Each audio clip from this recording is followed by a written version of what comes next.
What if I told you that one of the most groundbreaking animated films of the past decade, a movie that won an Academy Award and changed how we think about superhero storytelling, all started because a comic book writer was frustrated that four Spider-Men in a video game couldn't team up with each other?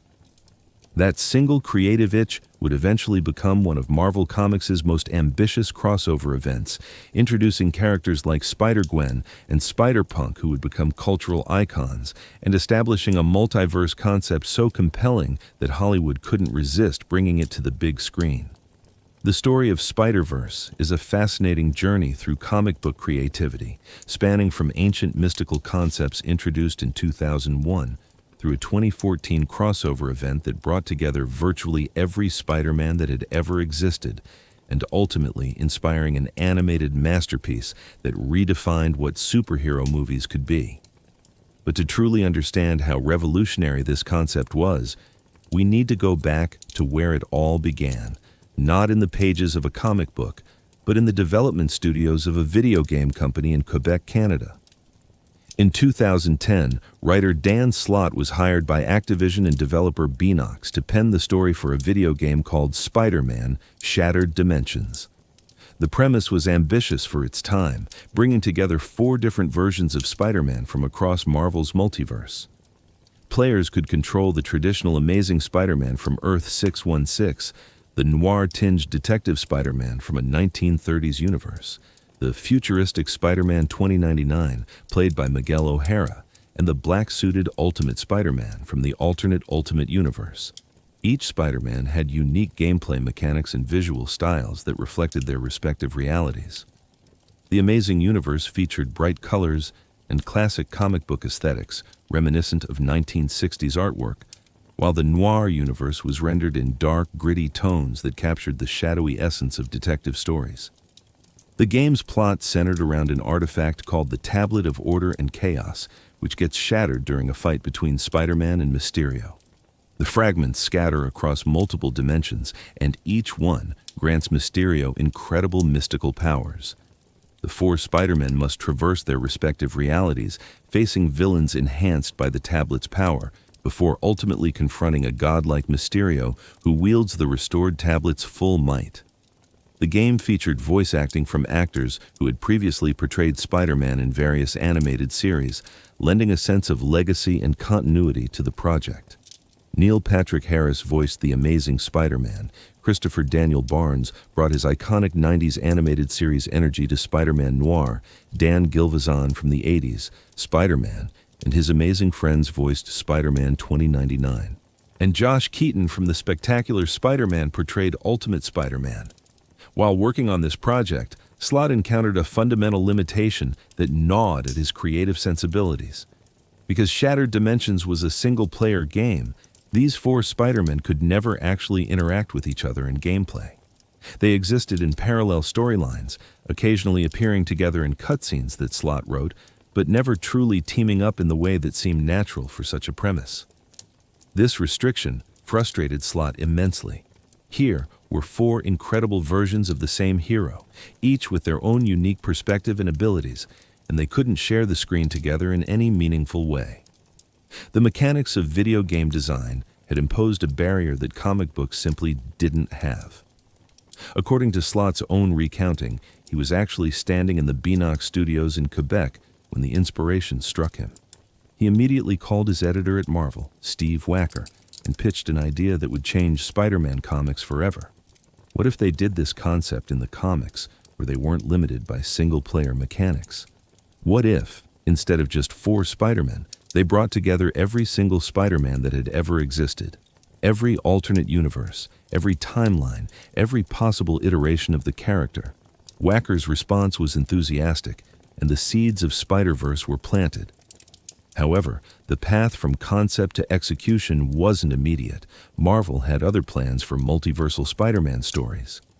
In 2012, writer Brian Michael Bendis created Spider-Man, a 5-issue miniseries that celebrated Spider-Man's 50th anniversary by having the Earth 616 Peter Parker meet Miles Morales for the first time.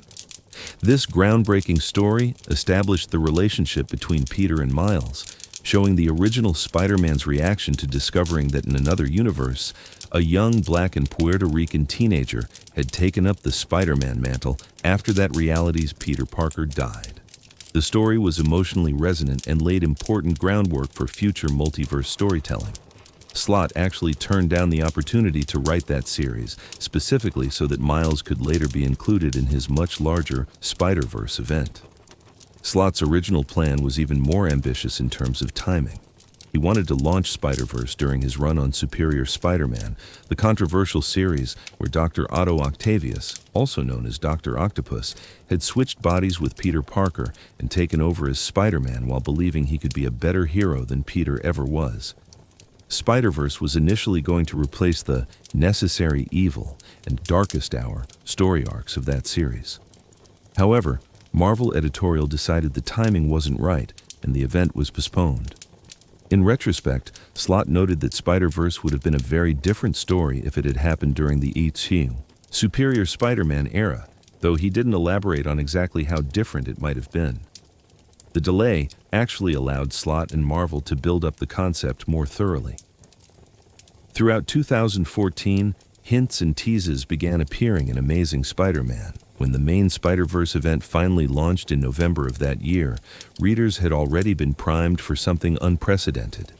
But before we can truly understand what made Spider-Verse so revolutionary and how it laid the groundwork for the animated films we love today, we need to understand the mystical mythology that underpinned the entire concept. Because Spider-Verse wasn't just about different versions of Spider-Man meeting each other. It was built on a foundation of mystical lore that had been introduced more than a decade earlier, concepts that transformed Spider-Man from a hero created by science into something far more ancient and cosmic.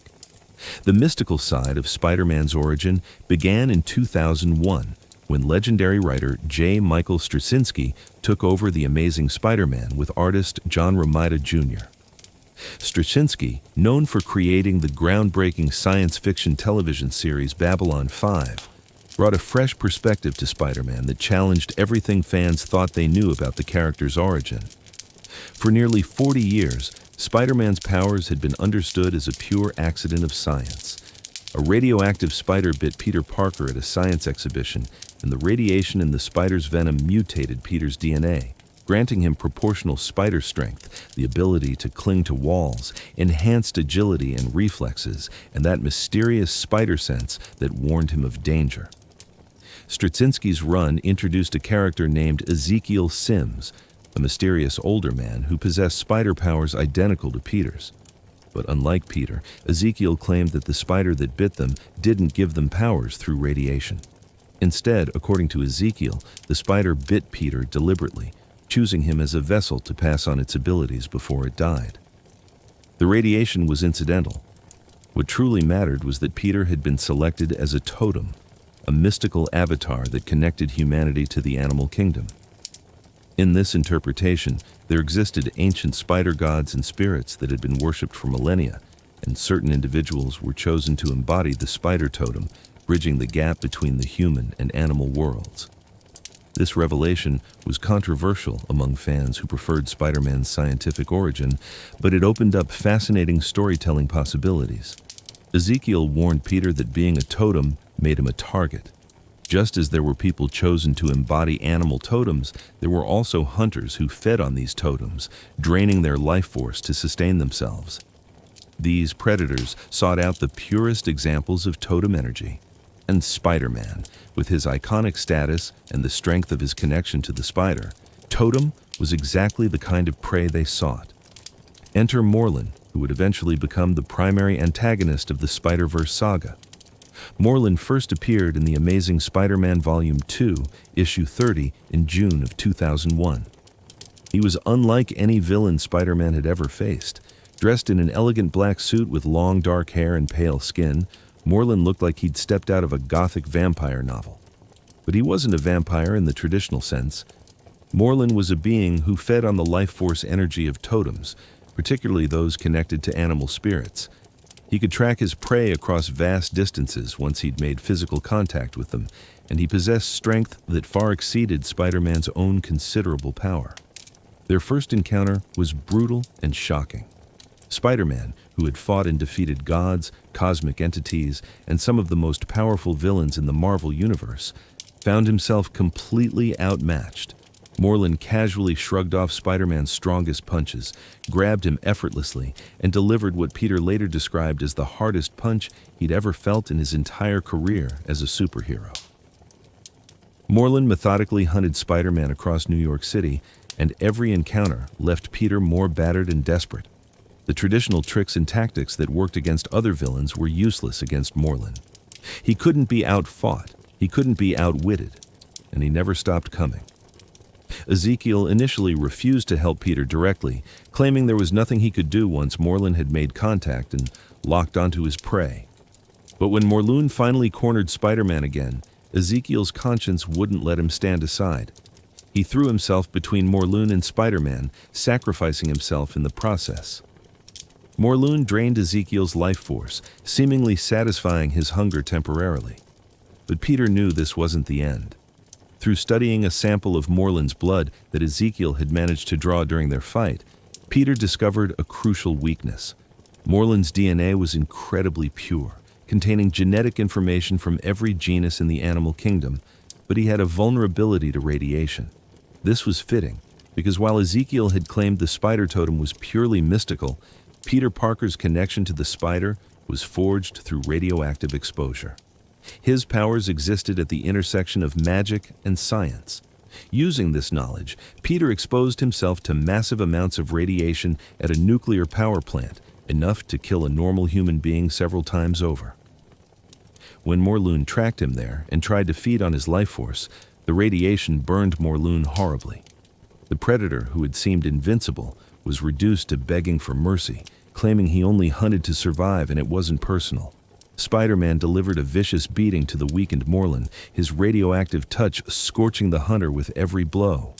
But when Morlun was at death's door, Peter hesitated, his heroic nature preventing him from delivering the killing blow. That decision was taken out of his hands when Dex, Morlun's long-suffering servant who had endured terrible abuse under his master's rule, pulled out a stolen gun and shot Morlun, turning him to dust. Spider-Man let Dex go, believing the nightmare was finally over. But Morlun returned, as these kinds of villains always do. His resurrection was eventually revealed to be connected to his family, the Inheritors, who possessed advanced cloning technology that allowed them to return from death. In the storyline called The Other, Morlun came back and delivered Spider-Man the worst beating any hero had ever endured in comic book history. The battle was so brutal that Morlun literally plucked out Peter's eye and ate it, then left him dying in a hospital bed, planning to return later to finish consuming his life force when the authorities had moved him. It was only through a mystical transformation, where Peter temporarily accessed more primal spider powers, including venomous stingers in his arms, that he managed to turn the tables and seemingly kill Morlun by draining the hunter's essence in return. These early stories established crucial concepts that would become central to Spider-Verse. The idea of totems as mystical power sources, the existence of predators who hunted these totems across dimensions, the revelation that there was something special about certain spider-powered individuals that made them targets, and most importantly, the suggestion that multiple realities existed where similar totemic transformations occurred. All of these elements were pieces of a puzzle that Slott would eventually assemble into something magnificent. By 2014, after years of planning and preparation, everything was in place for Spider-Verse to begin. But first, Marvel needed to introduce the new characters who would play crucial roles in this multiversal war. The Inheritors needed to be fully revealed as a family of predators rather than just Morlun operating alone. And readers needed to meet brand new spider people who would capture imaginations and become breakout stars. This brings us to one of the most important aspects of the Spider-Verse story, the introduction of the Inheritors as a full family of totem-hunting predators. While Morlun had been a terrifying singular threat, the revelation that he came from an entire dynasty of similar beings raised the stakes exponentially. These weren't just random villains, they were an organized ancient family with a specific purpose and methodology, and they had been hunting spider totems across the multiverse for untold ages. The Inheritors hailed from Earth-001, also known as Loomworld, a dimension that existed at the center of the web of life and destiny. This mystical web connected all realities where spider-totems existed, and the Inheritors had conquered the being who oversaw it, the Master Weaver. The Master Weaver was a cosmic entity who sat at a great loom, weaving the threads of fate and maintaining the connections between dimensions. By enslaving the Master Weaver and forcing it to do their bidding, the Inheritors gained the ability to travel freely through the multiverse, hunting spider-totems in any reality they chose. The patriarch of the Inheritors was Solus, an imposing figure with long hair and a gray beard, dressed in robes that suggested both nobility and ancient power. Solus was the strongest of the Inheritors, capable of killing even the most powerful spider-totems with relative ease. He was a tactical leader who understood the larger picture of their mission and the threats they faced. But Solus also had a blind spot, his absolute confidence in his family's superiority and his belief that their dominance over the spider-totems was inevitable. Solus had a wife, the matriarch of the Inheritors, whose name was never revealed in the comics. Her story was tragic and pivotal. Long ago, when the Inheritors attacked the Master Weaver to enslave it, their youngest son, Karn, hesitated at the crucial moment. In that instant of hesitation, the Master Weaver struck, and its mystical blast erased the matriarch from existence entirely. She wasn't just killed, she was removed from reality, leaving only memories of her existence. This event shattered the Inheritor family.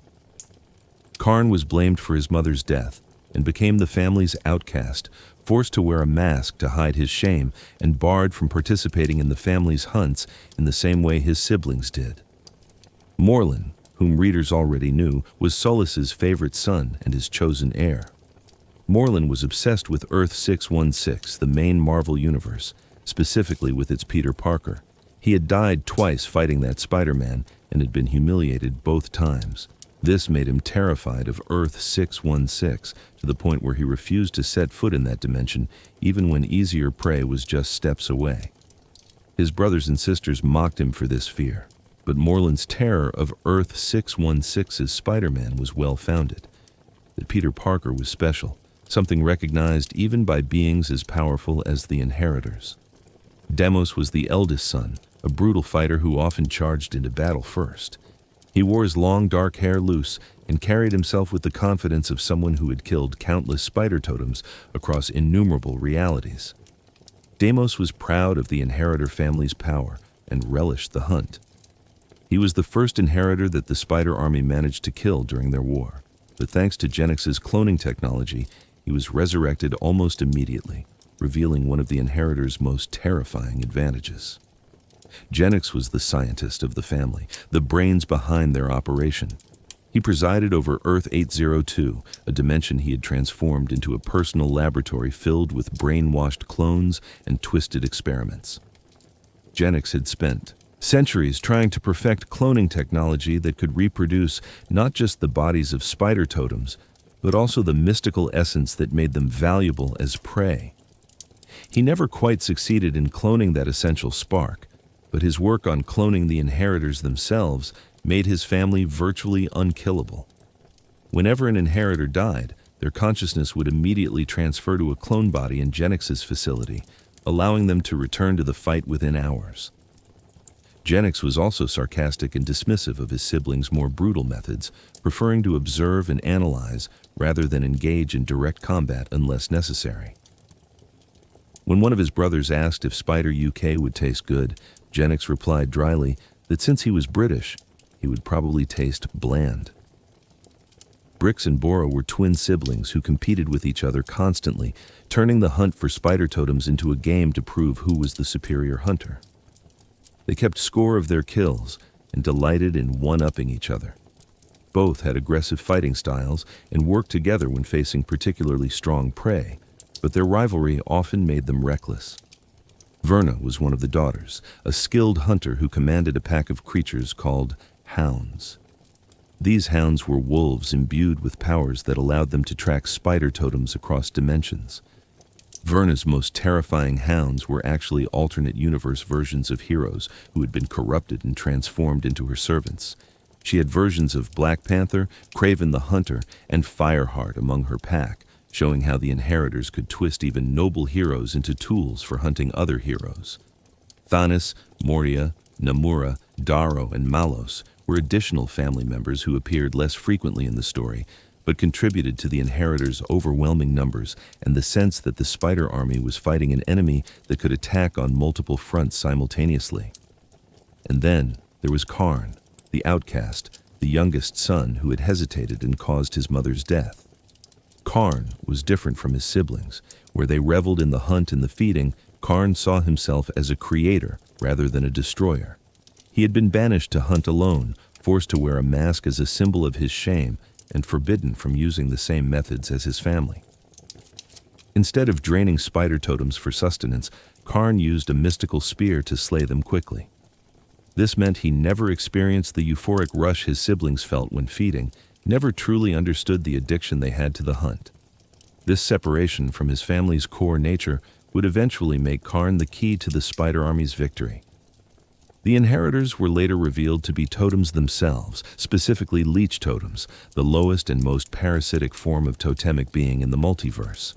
Where spider totems connected humanity to the nobility and creativity of the spider, leech totems represented pure consumption and parasitism. They couldn't create their own power, they could only steal it from others. This was why they fed on spider totems specifically. Spiders were connected to the web of life and destiny in a unique way, and by consuming them, the Inheritors hoped to eventually usurp that connection for themselves and rule over all totemic beings across the multiverse. The Inheritors' ultimate goal was tied to an ancient prophecy, one that spoke of their potential downfall and the rise of 3 special spider totems who could end their reign forever. This prophecy identified 3 specific individuals known as the Other, the Bride, and the Scion. If these 3 spider totems could be captured and their blood spilled upon the web of life and destiny in a specific ritual, it would sever the connection between all spider totems and the web, essentially erasing spider-powered heroes from existence across every reality. The Inheritors were determined to find these 3 totems and perform the ritual to ensure their power would never be challenged. But before the main event of Spider-Verse could kick off, Marvel published a 5-issue anthology series called Edge of Spider-Verse in August and September of 2014. Each issue was created by a different team of writers and artists, and each introduced a brand new spider character who would play a role in the coming war. These issues served multiple purposes. They got readers excited for Spider-Verse by showing the scope and variety of spider heroes across the multiverse. They introduced characters who would become central to the event and beloved by fans, and they demonstrated the Inheritors' threat by showing these new heroes being hunted. The most impactful of these new characters debuted in Edge of Spider-Verse issue 2, created by writer Jason Latour and artist Robbie Rodriguez, with distinctive colors by Rico Renzi. This was the world's introduction to Spider-Gwen, though the character would officially become known as Ghost Spider in later years. The concept started with Dan Slott suggesting to editor Nick Lowe that they should create a version of Gwen Stacy who was Spider-Woman. Slott's initial design concept was based on Gwen's clothing from the famous 1973 story The Night Gwen Stacy Died, but in red and blue with web patterns and half a mask, plus a red trench coat with webs. Latour was concerned about bringing Gwen Stacy back in even an alternate universe form, given the canonical weight of her death more than 40 years earlier and how it had shaped Peter Parker's character. But he eventually warmed to the idea and approached Rodriguez to design the character. Latour told Rodriguez to keep her mysterious and make it feel like anyone could be under that mask. Rodriguez's final design departed significantly from Slott's initial concept, creating the now iconic white and black costume with pink webbing, ballet shoes, and a hood that became one of the most popular superhero designs of the modern era. Slott approved of the final look, and Spider-Gwen made her debut. The story of Edge of Spider-Verse issue 2 takes place on Earth 6-5, a reality where many familiar elements are twisted into new configurations. Gwen Stacy is the one who gets bitten by the radioactive spider instead of Peter Parker. She's a teenager who plays drums in an all-female punk rock band called the Mary Janes, alongside lead singer Mary Jane Watson, keyboardist Glory Grant, and bassist Betty Brant. Gwen is smart, charming, and capable of lifting a car thanks to her spider powers. Her father, George Stacy, is a captain in the New York Police Department, but he doesn't know his daughter is Spider-Woman. Rather than presenting a traditional origin story, the issue opens with a previously two-page spread that establishes Gwen's backstory efficiently. She was bitten by the radioactive spider and gained arachnid powers, which she initially used to seek thrills and show off, appearing on television and reveling in her abilities. Her father criticized Spider-Woman for wasting such gifts on frivolous displays. Meanwhile, Peter Parker, Gwen's boyfriend and classmate, was constantly bullied at school. Inspired by Spider-Woman and desperate to be special like her, Peter used his scientific genius to experiment on himself, injecting a formula that transformed him into a monstrous lizard-like creature. When the lizard rampaged through the city, Spider-Woman fought him, trying to stop his destruction. During the battle, Peter was fatally injured. He died in Gwen's arms, his body regressing to its human form as life faded. Peter's last words were heartbreaking, telling Gwen he just wanted to be special like her. This trauma fundamentally changed Gwen. She realized that she'd been using her powers irresponsibly, seeking attention rather than helping people. But the city didn't see it that way. Led by J. Jonah Jameson's inflammatory reporting, the public believed Spider-Woman had murdered Peter Parker in cold blood. A manhunt began, with the NYPD putting all their resources into catching this supposed killer. The issue takes place at a pivotal moment. Gwen is trying to focus on an important gig with the Mary Janes, but she's distracted and aggressive, her drumming too loud and angry. Her bandmates are frustrated with her, not knowing about her double life or the guilt she carries. Gwen leaves to clear her head, swinging through the city as Spider-Woman. Her father calls her civilian phone, talking about her future and how life will show her where she's needed most. The conversation is tender, but loaded with dramatic irony. George Stacy has no idea he's trying to guide his daughter while she's literally web-swinging between skyscrapers. Things escalate when Spider-Woman is confronted by police officers who open fire on her. She defeats them non-lethally, but is forced to flee from a swarm of reinforcements. Meanwhile, we see that the kingpin of this reality has interests that align with Spider-Woman's survival for mysterious reasons, and his lawyer Matt Murdock, who is a villain in this world rather than the hero Daredevil, is pulling strings behind the scenes. Murdock arranges for the Rhino, whose real name is Alexei Sitsevich, to attack Captain George Stacy, believing they can help Spider-Woman by removing her father from the equation. The issue climaxes with Spider-Woman arriving to save her father from the Rhino. After defeating Alexei, she finds herself at gunpoint, cornered by her own father. In that moment, Gwen makes a choice that defines her character. She removes her mask and reveals her identity to her father, explaining that she used to be Spider-Woman to avoid responsibility. But after Peter's death, she understands that she has a responsibility to use her powers for good. She tells him she knows he's a good cop because he has a job to do, and she has a job to do too. Captain Stacy is shocked and conflicted, but he loves his daughter. He tells her to go, to get away before he regains his composure, buying her time to escape.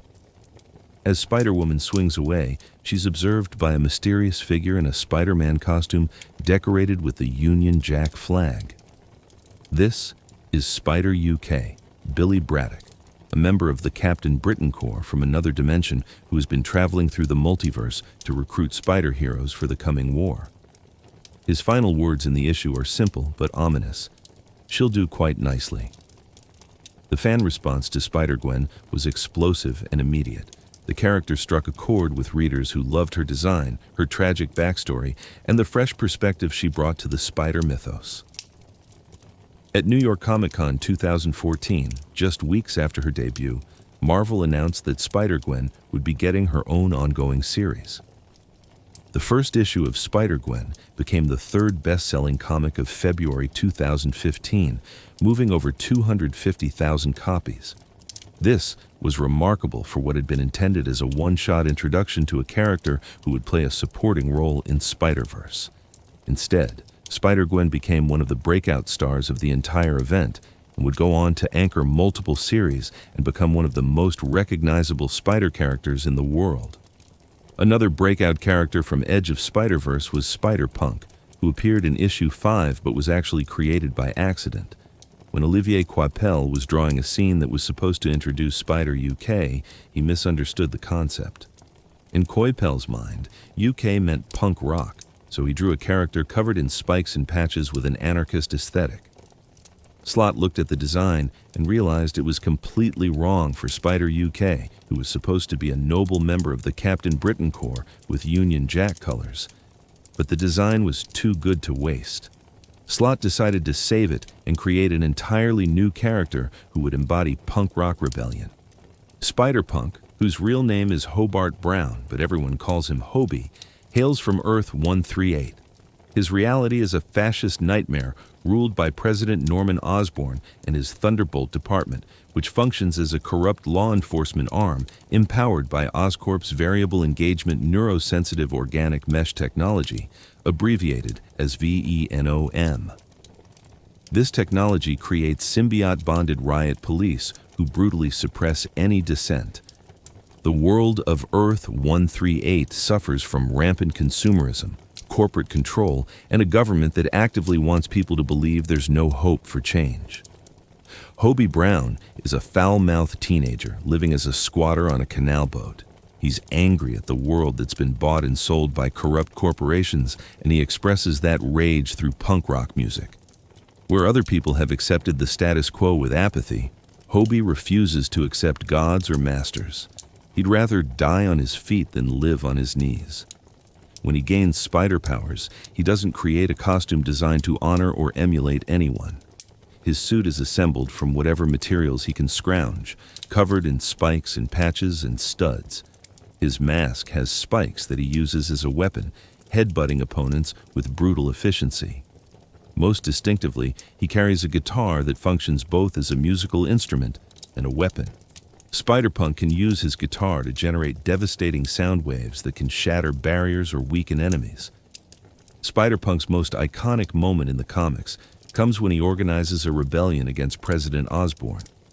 Knowing that the VENOM symbiotes attached to Osborn's Thunderbolts have a vulnerability to sonic attacks, Spider-Punk assembles what he calls an army of amps, a massive wall of speakers and amplifiers positioned throughout the city. When Osborn personally leads the Thunderbolts to confront Spider-Punk's ragtag spider army composed of the downtrodden citizens of his reality, Hobie hits them with 15,000 volts of punk rock. The sonic assault devastates the Thunderbolts, and while his makeshift army defeats the reeling cops, Spider-Punk smashes his guitar over Osborn's skull, killing the tyrant and liberating his world. This brutal victory caught the attention of Otto Octavius, the superior Spider-Man, who was recruiting spider heroes from across the multiverse to fight the Inheritors. Hobie's willingness to kill made him a controversial addition to the Spider Army, as most spider heroes refused to take lives, but his raw power and combat effectiveness proved invaluable in the battles to come. The other issues of Edge of Spider-Verse introduced additional characters who enriched the Spider-Verse tapestry. Issue 1 featured Spider-Man Noir, voiced by Nicolas Cage in the later animated film, making his return to prominence after his introduction in the Spider-Man Noir miniseries, published in 2009. Peter Parker of Earth 9004 is a hard-boiled detective operating in a 1930s New York City gripped by the Great Depression. His world is rendered in shades of black, white, and gray, with noir cinematography influencing every panel. This Spider-Man uses web shooters and wears a long coat and fedora when out of costume, fully embracing the detective aesthetic of the era. The issue shows him being recruited by Spider UK just as he's investigating corruption in his city, pulling him away from the gritty streets he protects into a war spanning infinite dimensions. Issue 3 introduced several Spider characters through a story showing Aaron Aikman, the Spider-Man of Earth 31411. Unlike most Spider-Men who gained powers through radioactive spider bites, Aaron created his powers through technological means. He built a suit that granted him spider abilities, operating more like Iron Man than traditional Spider-Man. His world featured high technology and corporate espionage, with Aaron working as a scientist who became disillusioned with how corporations exploited people. The issue showed promise in exploring Aaron's unique perspective, but tragically ended with Morlun arriving in his dimension. The Inheritor tracked Aaron down and killed him brutally, draining his life force and ending his story before it could truly begin. This death served a crucial narrative purpose, establishing that the Inheritors were actively hunting throughout the multiverse, and that any spider hero could die at any moment, raising the stakes for the entire event. Issue 4 brought readers to yet another fascinating alternate reality through the character of Patton Parnell. In this world, the radioactive spider that bit Peter Parker escaped before it could complete the process. Instead, it went on to bite dozens, possibly hundreds of other people throughout New York City. This created a scenario where spider powers weren't unique or special, but rather a common phenomenon. Patton was one of these many spider people, but the story took a dark turn when readers discovered the horrifying truth about his reality. The mass proliferation of spider powers had drawn the attention of the Inheritors much earlier than other dimensions. By the time we see Patton's world, the Inheritors had already conquered it completely. Everyone with spider powers had been systematically hunted down and converted into spider drones, mindless servants forced to use their abilities in service of the Inheritors' goals. Patton himself had been transformed into one of these drones, and the issue showed the tragic reality of a world where being special meant nothing when facing an overwhelming force of predatory beings. These Edge of Spider-Verse issues accomplished something remarkable beyond just introducing new characters. They showed readers the incredible diversity of spider heroes across the multiverse, from punk rockers to noir detectives to technological innovators. They demonstrated that the spider-totem could manifest in countless ways depending on the universe it appeared in, reflecting different cultures, time periods, philosophies, and circumstances. Most importantly, they proved that these weren't just shallow variants created for spectacle. Each character had depth, unique motivations, and stories worth telling. However, the Edge of Spider-Verse series also established the terrifying omnipresence of the Inheritors. Multiple issues ended with these new characters being discovered by the Hunters, showing that nowhere in the multiverse was safe.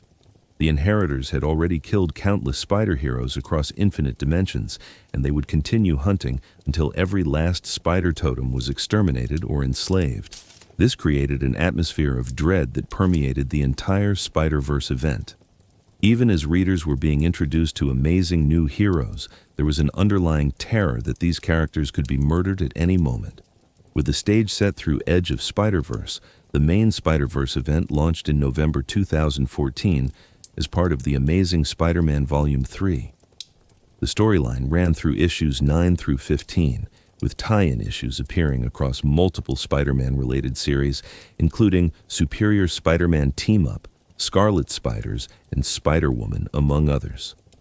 Writer Dan Slott collaborated with artists Olivier Coipel, Giuseppe Camuncoli, and others to bring his vision to life across these issues. The story begins on Earth 616, the main Marvel universe, where Peter Parker is dealing with the aftermath of recent events. He had recently regained control of his body from Dr. Octopus after months of Otto Octavius operating as the Superior Spider-Man. Peter was trying to rebuild his life and his reputation after Otto's aggressive, sometimes lethal methods had damaged Spider-Man's heroic image. He was also trying to reconnect with people in his life and establish his new company, Parker Industries, which Otto had created during his time in control of Peter's body. Into this already complicated situation came Silk, a character whose introduction was crucial to the Spider-Verse narrative. Cindy Moon had been bitten by the same radioactive spider that gave Peter Parker his powers, mere moments before the spider died. This meant Cindy had been chosen by the spider-totem just like Peter, and she possessed similar abilities with some key differences. Her spider sense was even more powerful than Peter's, bordering on precognitive. She could generate organic webbing from her fingertips rather than needing mechanical web shooters. Her connection to the web of life and destiny was incredibly strong, making her one of the most powerful spider totems in existence. However, Cindy's life had taken a very different path from Peter's. Shortly after gaining her powers, she was discovered by Ezekiel Sims, the same man who had warned Peter about Morlun years earlier. Ezekiel told Cindy that her powerful connection to the spider-totem made her an irresistible target for the Inheritors. To protect her, and frankly, to protect all other spider-totems by not drawing the Inheritors' attention, Ezekiel convinced Cindy to let him seal her in a special bunker at the top of his tower. This bunker was mystically shielded to hide her presence from anyone trying to track spider-totems across dimensions. Cindy agreed, believing she was doing the right thing by keeping others safe. She spent 13 years locked in that bunker, completely isolated from the world. No human contact, no internet, no interaction with anyone or anything. The psychological toll was devastating. When Peter Parker finally discovered her and broke her out of the bunker during an investigation, Cindy was socially awkward, starved for human connection, and had missed 13 years of her life. Her family was gone, having disappeared while she was sealed away. Her friends had moved on, thinking she'd vanished or died. Everything she'd known was obsolete. Yet despite this trauma, Cindy was determined to be a hero, to make the years of isolation mean something by using her powers to help people. Peter and Cindy had an immediate and intense connection, something neither of them fully understood at first. They were drawn to each other on an almost instinctual level, which initially manifested as sexual attraction, but was actually rooted in their shared origin. They had been bitten by the same spider, moments apart, creating a mystical link between them that transcended normal human connection. This link would become important during Spider-Verse, but it also created complications for both their personal lives and the larger mission. The arrival of Silk on Earth 616 had catastrophic consequences. By breaking her out of the bunker and destroying the mystical shielding that had hidden her presence, Peter inadvertently broadcast Cindy's existence to every entity in the multiverse that hunted spider-totems. The Inheritors, who had been systematically hunting across dimensions, suddenly detected a massively powerful spider-totem that had been hidden for over a decade. They immediately began converging on Earth 616, determined to capture Silk and discover why she'd been kept secret. This brings us to one of the most important aspects of the entire Spider-Verse narrative, the prophecy of the Other, the Bride, and the Scion. The Inheritors had been searching the multiverse for 3 specific spider-totems identified by an ancient prophecy. These 3 individuals represented unique aspects of the spider-totem's power, and if the Inheritors could capture all 3 and perform a specific ritual, they could sever the connection between all spider-totems and the web of life and destiny. This would eliminate the spider heroes as a potential threat to the Inheritors' dominance forever. The other was Kaney Parker, the first and most imperfect clone of Peter Parker created by the ED villainous Jackal during the infamous Clone Saga storyline of the 90s. Kaney was meant to be a perfect duplicate of Peter Parker, but the cloning process was flawed. His body was degenerating, covered in scars and constantly experiencing cellular breakdown. The imperfection of his creation drove Kaney insane for years, making him a dark reflection of Peter Parker who was willing to kill and torture his enemies. However, Kaney eventually found redemption, particularly through his relationship with the young superhero team, the New Warriors, and through taking up the mantle of the Scarlet Spider in Houston, Texas. During a storyline called The Grim Hunt, Kaney had been killed by the Kravinoff family as part of a dark ritual to resurrect Kraven the Hunter. However, when the ritual was completed and Kraven returned to life, there was an unexpected side effect. Kaney also came back to life, but his resurrection was different. His body was restored to perfect health, his scars disappeared, and he found himself transformed and reborn. This resurrection connected Kaney to the mystical side of the spider-totem in a deeper way than even Peter Parker. He represented the other, the aspect of the totem connected to death, rebirth, and transformation. Kaney's journey from imperfect clone to dark avenger to redeemed hero made him a crucial figure in the prophecy.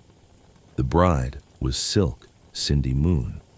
Her title in the prophecy referred to her connection to Peter Parker through their shared spider bite, as if they were bound together by mystical marriage. but it also represented her role as a bridge between different aspects of the spider totem. Cindy's powers included her incredible spider sense, her organic webbing, and most importantly, her strong connection to the web of life and destiny. The Inheritors wanted her because of how powerful her connection to the mystical web was. If they could drain her life force during the ritual, they could use that connection to attack the very foundation of spider totems across all realities. The Scion was Benjamin Parker, called Benji, the infant son of Mayday Parker in the alternate future of Earth 982. Mayday Parker was Spider-Girl, the daughter of Peter Parker and Mary Jane Watson in a timeline where they had married, had children, and Peter had eventually retired from being Spider-Man. Mayday had taken up her father's mantle and became one of the most successful legacy heroes in Marvel Comics history, starring in her own series that ran for over 100 issues. Her younger brother Benji had been born with spider powers already manifesting, something unprecedented in spider totem history. Most people develop their abilities through trauma or transformation, being bitten by radioactive spiders or exposed to mystical forces. But Benji was born with his powers naturally because of his parents' genetics and their connection to the spider totem. This made him the Scion, representing the future and the potential for spider totems to transcend their current limitations and become something new. The prophecy stated that if the Inheritors could spill the blood of the other, the bride and the Scion upon the web of life and destiny, they would break the connection between all spider totems and the mystical web. This would effectively depower every spider hero across the multiverse simultaneously, leaving them vulnerable to be hunted down and eliminated. With no new spider totems able to arise and existing ones stripped of their powers, the Inheritors would reign supreme across all dimensions forever. Understanding this threat, the various spider heroes across the multiverse began organizing into a unified spider army. This army would become one of the most impressive assemblies of heroes in comic book history, bringing together characters from 7 decades of Spider-Man publishing history, alongside brand new characters created specifically for this event. The recruitment effort was spearheaded by 2 very different leaders. Spider UK, whose real name was Billy Braddock, hailed from Earth 833. He was a member of the Captain Britain Corps, an interdimensional organization of heroes who protected the multiverse and maintained the integrity of reality. When the Inheritors began their concentrated assault on spider totems, the Corps tried to intervene, but they were slaughtered. Billy watched his fellow Corps members die, and he realized the Inheritors were specifically targeting spider-powered individuals for reasons beyond simple hunger. He managed to escape and began traveling through dimensions, using his knowledge of the multiverse and his access to certain technologies to identify and recruit spider heroes before the Inheritors could find them. Spider UK was noble, heroic, and traditional in his approach. He believed in inspiring hope, working together, and bringing out the best in people. He wore a costume that incorporated the Union Jack flag into Spider-Man's iconic design, with red, white, and blue colors arranged in a pattern that honored both his British heritage and his spider totem identity. Billy was a natural leader who spoke in a slightly formal manner that reflected both his British background and his training in the Corps.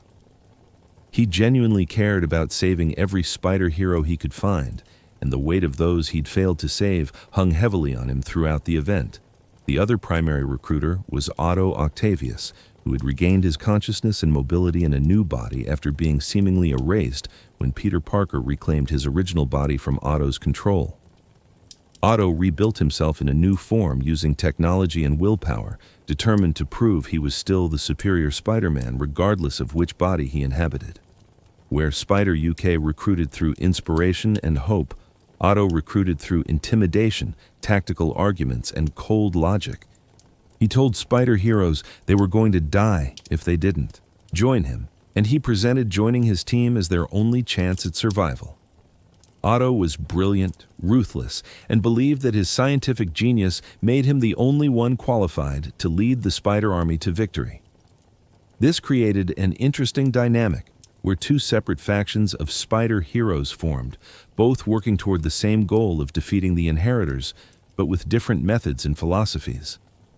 Spider UK's team tended to be more democratic and heroic in their approach, trying to save everyone and never giving up on redemption, even for enemies. Otto's team was more militaristic and pragmatic, willing to make hard choices and sacrifices for the greater good. Eventually, circumstances forced these two teams to work together, and the tension between Otto's ruthless efficiency and Spider UK's noble heroism created both conflict and strength within the Spider Army. The roster of the Spider Army was staggering in its scope and variety.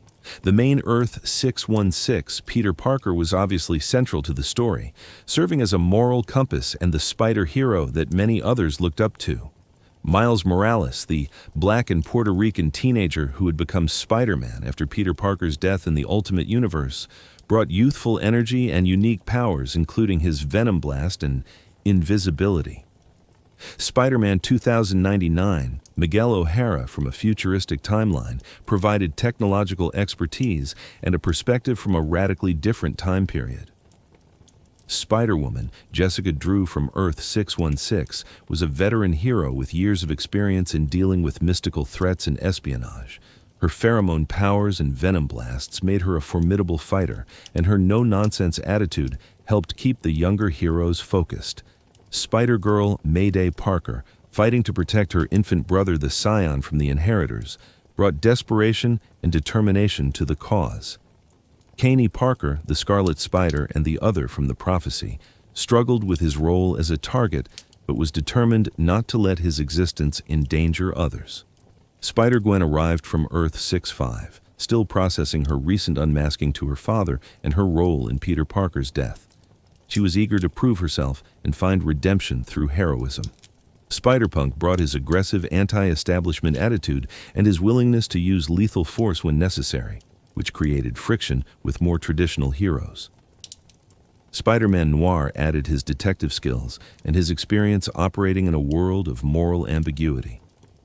Spider-Ham, Peter Porker, provided comic relief but also proved surprisingly capable in combat, despite being a cartoon pig from a universe where everyone was anthropomorphic animals. The roster expanded to include more esoteric and obscure spider heroes from throughout Marvel's publishing history. Spider-Man India, Pavitr Prabhakar, who protected Mumbai in a reality where the spider mythos had merged with Indian culture and spirituality. Mangaverse Spider-Man from a reality styled after Japanese manga and anime. House of M. Spider-Man from a world where mutants ruled and humans were oppressed. Spider-Man from Marvel 1829, a 19th century version who operated in a Victorian-era New York. Spider-Man from the 1967 animated series, a character who actually moved and spoke like he was still in that distinctively limited animation style, complete with pointing and dramatic poses.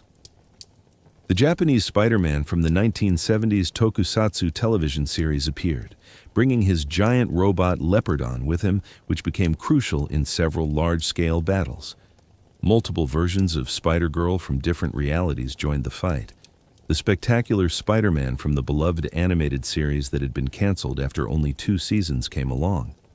Even extremely obscure versions like the Spider-Man from the MTV computer animated series and the Spider-Man from the short-lived live-action Japanese television series appeared. There were also villainous or morally gray spider characters who were recruited or forced to join the cause. The six-armed Spider-Man from a reality where Peter Parker couldn't reverse his transformation into a six-armed spider monster joined the fight. An old man. Spider-Man from a dystopian future where he was one of the last heroes alive brought decades of hard-won combat experience. Spider-Punk brought several members of his world's resistance movement who had gained spider powers during the rebellion against President Osborn. Female versions of Spider-Man, child versions, elderly versions, versions from worlds where technology was more advanced or magic was more prevalent, they all came together in one massive army. The organizational structure of the Spider Army was complicated by the logistics of interdimensional warfare. The Inheritors could track spider-totems once they'd made physical contact with them or identified their unique mystical signatures, so staying in one place for too long was dangerous. The Spider Army needed safe zones, locations across the multiverse where they could regroup, plan, and rest without immediately being discovered and attacked. Several safe zones were established throughout the multiverse. Earth-13 became one of the primary sanctuaries early in the conflict. This dimension was home to Captain Universe Spider-Man, a version of Peter Parker who had been bonded with the Enigma Force, the embodiment of cosmic power that created the Captain Universe entity. This fusion made him one of the most powerful beings in the multiverse, with abilities that far exceeded normal spider-totems. Cosmic Spider-Man could manipulate matter and energy on a fundamental level, fly through space, and see the underlying structure of reality. His power was so overwhelming that even the Inheritors hesitated to attack his dimension directly. Earth-13 became a gathering place where wounded spider heroes could recover and where the Spider Army could plan their strategies. The Inheritors knew about this safe zone, but were genuinely afraid to assault it directly because Cosmic Spider-Man represented a threat even they couldn't easily overcome. However, this safety was always temporary and illusory. The Inheritors were patient and cunning, and they knew that eventually they could force the Spider Army to leave their safe zones by threatening other realities or targeting specific individuals that the heroes couldn't abandon. Another crucial location was Loomworld, Earth-001, the home dimension of the Inheritors themselves. This reality existed at the center of the web of life and destiny, with the Master Weaver's chamber at its heart. The Master Weaver was a mysterious cosmic entity that resembled a giant humanoid spider sitting at an enormous mystical loom. This being wove the threads of fate and maintained the connections between all dimensions where spider totems existed. Each thread on the loom represented a different reality, and the Master Weaver could see the past, present, and potential futures of every timeline simultaneously. The Inheritors had enslaved the Master Weaver centuries ago, forcing it to serve them by opening portals to any dimension they wished to visit. This gave the Inheritors an enormous advantage in their hunt. They could appear anywhere in the multiverse instantly, without needing technology or magical spells to traverse dimensions. They simply commanded the Master Weaver to open a portal, and it obeyed out of fear or ancient binding. The Master Weaver was also responsible for monitoring which realities were being destroyed or created, maintaining the delicate balance of the multiverse itself. In enslaving this entity, the Inheritors had essentially hijacked the infrastructure of reality to serve their predatory needs. The Spider Army's strategy evolved throughout the conflict as they learned more about their enemies. Initially, they focused on rescue operations, saving spider heroes from dimensions where the Inheritors were actively hunting. Spider UK and Otto would identify realities where spider totems were in immediate danger, then send strike teams to extract those heroes and bring them to safe zones before the Inheritors could kill them. This was reactive and defensive, always staying one step ahead of the hunters, but never truly going on the offensive. The first major turning point came when the Spider Army managed to kill Deimos, the eldest son of Solus. This seemed like a significant victory, proof that the Inheritors could be defeated through sufficient force and coordination. Multiple powerful spider heroes had combined their attacks, overwhelming Deimos's considerable strength and actually ending his life. The Spider Army celebrated this achievement, believing they discovered that the Inheritors were not as invincible as they seemed. Their celebration was short-lived. Within hours, Deimos returned, fully restored in a new body. He remembered his death and mocked the Spider Army for thinking they'd accomplished anything meaningful. This revealed one of the Inheritors' most devastating advantages, their cloning technology.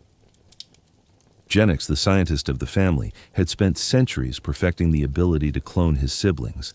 Every Inheritor had multiple clone bodies waiting in vats in Genix's laboratory on Earth-802. When an Inheritor died, their consciousness automatically transferred to one of these clone bodies, and they could resume their activities almost immediately. The only thing they lost was time, typically a few hours while the new body was prepared and activated. This revelation was demoralizing for the Spider Army. How could they win a war against enemies who couldn't be killed? Every victory was temporary. Every Inheritor they defeated would simply return stronger and more determined. The psychological impact was severe, making many spider heroes question whether they were fighting a battle they could never win. Some wanted to give up, to return to their home dimensions and hope the Inheritors would leave them alone if they stopped interfering. Others wanted to focus purely on defense, protecting the prophecy targets and hiding them so well that the Inheritors could never complete their ritual.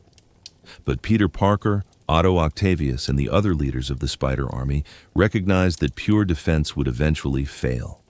The Inheritors were too patient, too powerful, and too coordinated.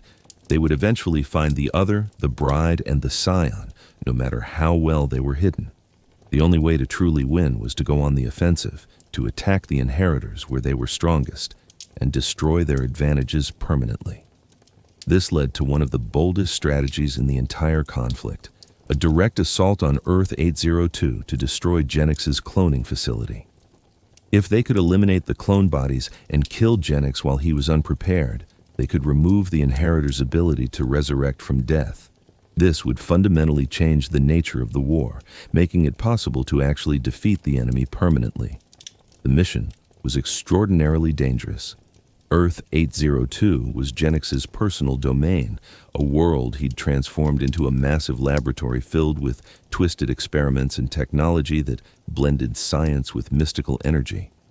He had transformed the entire population into mindless clones who served his will, creating an army of disposable servants. The facility was heavily defended, and Genix himself was brilliant enough to have prepared contingencies for potential attacks. The Spider Army sent a strike team composed of some of their most powerful and ruthless members. Otto Octavius led the assault, bringing Spider-Punk, Assassin Spider-Man from a universe where Peter Parker worked as a hired killer, and several other spider heroes who were willing to do whatever was necessary to complete the mission. Their goal was simple: get in fast, destroy the cloning tanks containing the Inheritor backup bodies, kill Genix before he could escape, and get out before reinforcements arrived. The battle on Earth-802 was brutal and chaotic. The strike team fought through waves of clone servants and automated defenses, pushing deeper into the facility while Genix attempted to slow them down and call for help from his siblings. Spider-Punk's sonic attacks proved crucial in disrupting the facility's systems, while Otto's tactical genius allowed them to anticipate and counter Genix's defensive measures. Assassin Spider-Man's willingness to kill without hesitation was uncomfortable for the more heroic spider characters, but undeniably effective in a combat situation where mercy could mean failure. They reached the cloning chamber where rows of tanks contained the Inheritors' backup bodies, floating in glowing liquid. The strike team destroyed these tanks methodically, shattering the glass and destroying the clone bodies within. Each destroyed clone was one less opportunity for an Inheritor to come back from death. The team specifically targeted Genix's own backup clones, ensuring that when they killed him, he would stay dead. Genix fought desperately to stop them, using his technological mastery to turn the facility itself into a weapon.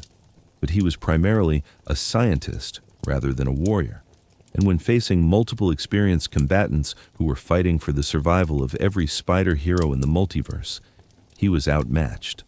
The strike team cornered Genix, and despite his pleas and attempts to bargain for his life, they executed him. With his backup clones already destroyed, Genix died permanently, the first Inheritor to be truly eliminated from the war. The strike team escaped Earth-802 as the facility began to collapse from the damage inflicted during the battle. They returned to the Spider Army's safe zones as heroes, having accomplished what many thought was impossible.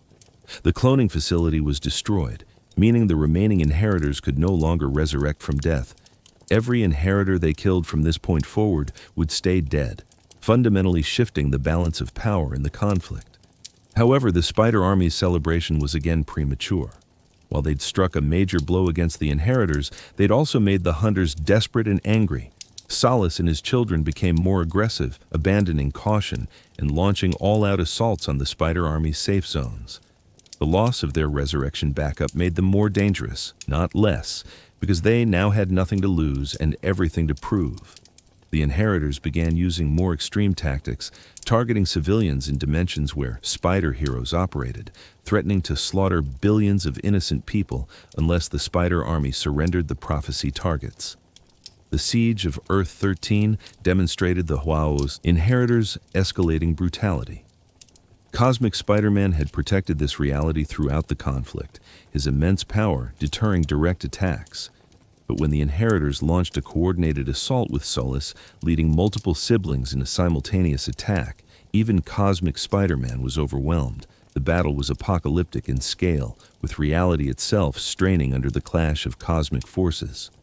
Solus personally fought Cosmic Spider-Man, and while the Captain Universe Spider-Man landed devastating blows that would have killed lesser beings, Solus endured and eventually overpowered him. The death of Cosmic Spider-Man was shocking and horrifying. This was a being with godlike power, a spider hero who had seemed utterly invincible, and Solus killed him with brutal efficiency. The Patriarch of the Inheritors drained Cosmic Spider-Man's life force, consuming not just the spider-totem, but also the Enigma force that had bonded with him. This feeding gave Solus even greater power than before, making him terrifyingly strong. The Spider Army was forced to evacuate Earth-13 as the Inheritors overran it, losing their primary safe zone and taking heavy casualties in the retreat. Other safe zones fell similarly. The Inheritors, now aware that they could actually be killed permanently and desperate to complete their prophecy ritual before the Spider Army could kill them all, threw everything at finding the Other, the Bride, and the Scion. They destroyed entire realities in their search, tracking down and slaughtering spider heroes who tried to hide or protect the prophecy targets. The body count mounted terrifyingly, with dozens of spider heroes dying in battles across the multiverse. Among the casualties were fan-favorite characters whose deaths genuinely shocked readers. The Spider-Man of Earth 928, from a reality that closely paralleled the main universe, was killed by Morlun in a battle that echoed their first encounter years earlier. This time, there was no clever scientific weakness to exploit, no way to turn radiation against the hunter, and Morlun fed on him completely. The ultimate Peter Parker from Miles Morales' reality, who had been resurrected from death through mystical means earlier in his comics run, fought against Genix's replacement before the cloning facility was destroyed, and died protecting refugees from his dimension.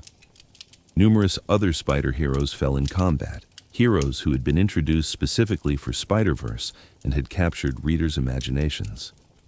Spider UK watched members of the Captain Britain Corps who had survived the initial Inheritor attacks get picked off one by one.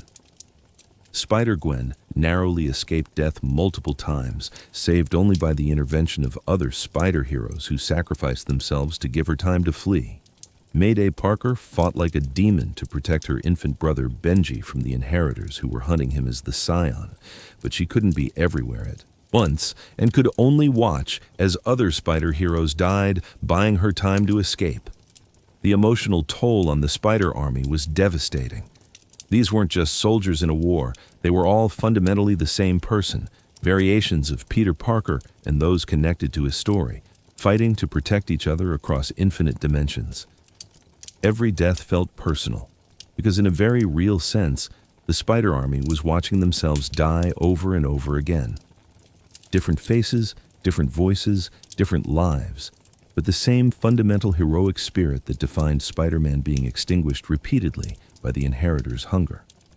Otto Octavius in particular struggled with the mounting casualties despite his cold, logical exterior. As much as he claimed to be superior to Peter Parker and better suited to lead than any other spider hero, he'd absorbed enough of Peter's memories and personality during his time as Superior Spider-Man to feel genuine grief at these losses. His strategic decisions were sound and probably saved more lives than alternative approaches would have, but he couldn't escape the knowledge that every spider hero who died under his command was someone he'd failed to protect. The prophecy became the focal point of the entire conflict. The Inheritors needed the Other, the Bride, and the Scion to complete their ritual and eliminate spider-totems forever. The Spider Army needed to protect these three individuals, while somehow finding a way to permanently defeat enemies who had already conquered safe zones and killed some of their most powerful members. The situation seemed hopeless, with the Inheritors growing stronger from feeding on powerful spider totems, while the Spider Army was weakened by attrition and exhaustion. A desperate plan began to form among the Spider Army's leadership. If they couldn't protect the prophecy targets by hiding them or running, then they needed to strike at the heart of the Inheritors' power. That meant infiltrating Loomworld itself, the Inheritors' home dimension, and somehow freeing or killing the Master Weaver. If they could take control of the web of life and destiny, they could cut off the Inheritors' ability to travel freely through dimensions, trap them, and potentially find a way to banish or eliminate them permanently. This plan was insane, reckless, and had virtually no chance of success, which meant it perfectly embodied the Spider-Man philosophy of never giving up, even when facing impossible odds. Peter Parker, who had spent his entire career as Spider-Man fighting enemies more powerful than himself, and somehow finding ways to win, believed they could pull it off. Otto Octavius, who was arrogant enough to think his genius could solve any problem, believed they could succeed through superior planning and tactics. Spider UK, who had watched his friends in the Captain Britain Corps die fighting the Inheritors and needed to believe their deaths meant something, convinced himself that this desperate gamble was their only option. The infiltration of Loomworld required careful planning and misdirection. They needed to get the prophecy targets into the most heavily guarded location in the multiverse without the Inheritors detecting them until it was too late to stop the plan. They also needed to bring enough fighters to have a chance in combat while keeping the infiltration team small enough to avoid detection. The solution they devised was both clever and risky. They would use decoys and feints to draw the Inheritors' attention elsewhere, while the real infiltration team snuck in through a backdoor in reality. Silk, as the bride, was crucial to this plan because of her strong connection to the web of life and destiny. She could sense the web in ways other spider heroes couldn't, feeling the interconnections between realities and even perceiving potential paths through dimensions. With her guidance, the Spider Army identified a weak point in Loomworld's dimensional barriers, a place where the fabric of reality was thin enough that they could potentially slip through without alerting the Master Weaver or its Inheritor Masters. The infiltration team consisted of Peter Parker as the team's moral center and primary strategist, Silk, because her connection to the web was necessary to navigate Loomworld.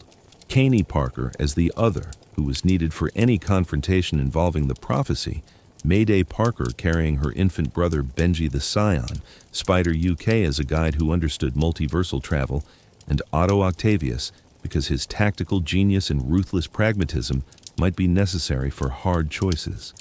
They were joined by several other spider heroes who served as additional muscle and specialized skills, including Spider-Woman Jessica Drew, Spider-Man 2099 Miguel O'Hara, and Spider-Gwen, who desperately wanted to prove herself and make her existence mean something positive after the tragedy of her Peter Parker's death. Meanwhile, the rest of the Spider Army launched multiple simultaneous assaults on Inheritor-controlled dimensions, creating the appearance of a desperate all-out offensive. These attacks were genuine battles with real casualties, not mere diversions, because the Spider Army needed the Inheritors to believe this was their final stand. Spider-Punk led one assault with his usual aggressive style, Miles Morales led another group targeting a dimension where the Inheritors had established a forward base, and dozens of other spider heroes threw themselves into combat across the multiverse. The Inheritors responded by splitting their forces, sending different family members to deal with these threats while keeping their strongest fighters in reserve to protect Loomworld. The infiltration team slipped through the weak point in Loomworld's dimensional barrier, while the Inheritors were distracted. They found themselves in a reality that felt fundamentally different from any other dimension they'd visited. Loomworld existed, at the nexus of the web of life and destiny, and that proximity to the mystical infrastructure of the multiverse made the air feel charged with potential energy. Every spider hero in the infiltration team could feel the web's presence, a subtle vibration in the back of their minds that connected them to something vast and ancient. They moved carefully through Loomworld's landscape, which was dominated by massive crystalline structures and architecture that seemed to blend medieval castle aesthetics with impossible geometry. This was the Inheritors' seat of power, the palace from which they'd ruled for centuries and planned their conquest of all spider totems. The infiltration team encountered minimal resistance at first, with most of the Inheritors and their forces deployed elsewhere, responding to the Spider Army's diversionary attacks. Their goal was the chamber of the Master Weaver, located at the very heart of Loomworld. This chamber existed in a pocket dimension accessible only through specific passages that wound through the Inheritors' palace. Silk guided them using her connection to the web, feeling which paths led toward the Master Weaver and which would take them into traps or dead ends. Her spider sense was screaming constant warnings, but she pushed through the psychic noise and focused on the subtle pull toward the web's center. As they penetrated deeper into the palace, they began encountering opposition. The Inheritors maintained a garrison force on Loomworld, guards and soldiers who served the family's interests. These weren't the mindless clones from Genix's destroyed facility, but rather warriors from conquered dimensions who had been pressed into service. The infiltration team fought through these defenses, trying to maintain stealth as long as possible, but knowing that eventually their presence would be detected and reported. That detection came when they reached the outer chambers leading to the Master Weaver's domain. Alarms sounded throughout the palace, mystical alerts that informed the Inheritors that intruders had penetrated to the core of their stronghold. The infiltration team heard the alarms and knew their time was limited. They had minutes, perhaps only seconds, before Inheritors began teleporting back to Loomworld to deal with this threat. They abandoned stealth entirely and ran toward the Master Weaver's chamber, fighting through increasingly desperate defenders who knew their masters would punish failure with death or worse. The chamber of the Master Weaver was breathtaking and terrifying in equal measure. It was a vast space that seemed to extend in directions that shouldn't exist according to normal physics, with the great loom at its center. The loom was impossibly large, its frame constructed from materials that might have been metal or wood or crystallized starlight, constantly shifting depending on how you looked at it. Threads stretched across its expanse, thousands or millions or possibly infinite. Threads, each one representing a different reality where spider-totems existed. And at the loom sat the Master Weaver itself, a being that resembled a colossal humanoid spider with too many eyes and too many limbs. Its hands moved constantly across the threads, adjusting tensions, weaving new connections, monitoring the state of the multiverse. When the infiltration team burst into the chamber, the Master Weaver turned some of its many eyes toward them, but didn't stop its work. The loom could never stop, not without catastrophic consequences for the structure of reality itself. Peter Parker approached the Master Weaver carefully, trying to communicate with it. He explained that they were fighting to free all spider-totems from the Inheritors' predation, that they needed the Master Weaver's help to stop this war. The Master Weaver's response was cryptic and disturbing. It explained that it had no choice but to serve whoever controlled it. The Inheritors had conquered it long ago, binding it with mystical chains that forced obedience. Even if the Master Weaver wanted to help the Spider Army, it couldn't disobey its master's commands. Otto Octavius, ever the pragmatist, suggested a solution that shocked everyone present. If the Master Weaver couldn't disobey the Inheritors while it lived, then it needed to die.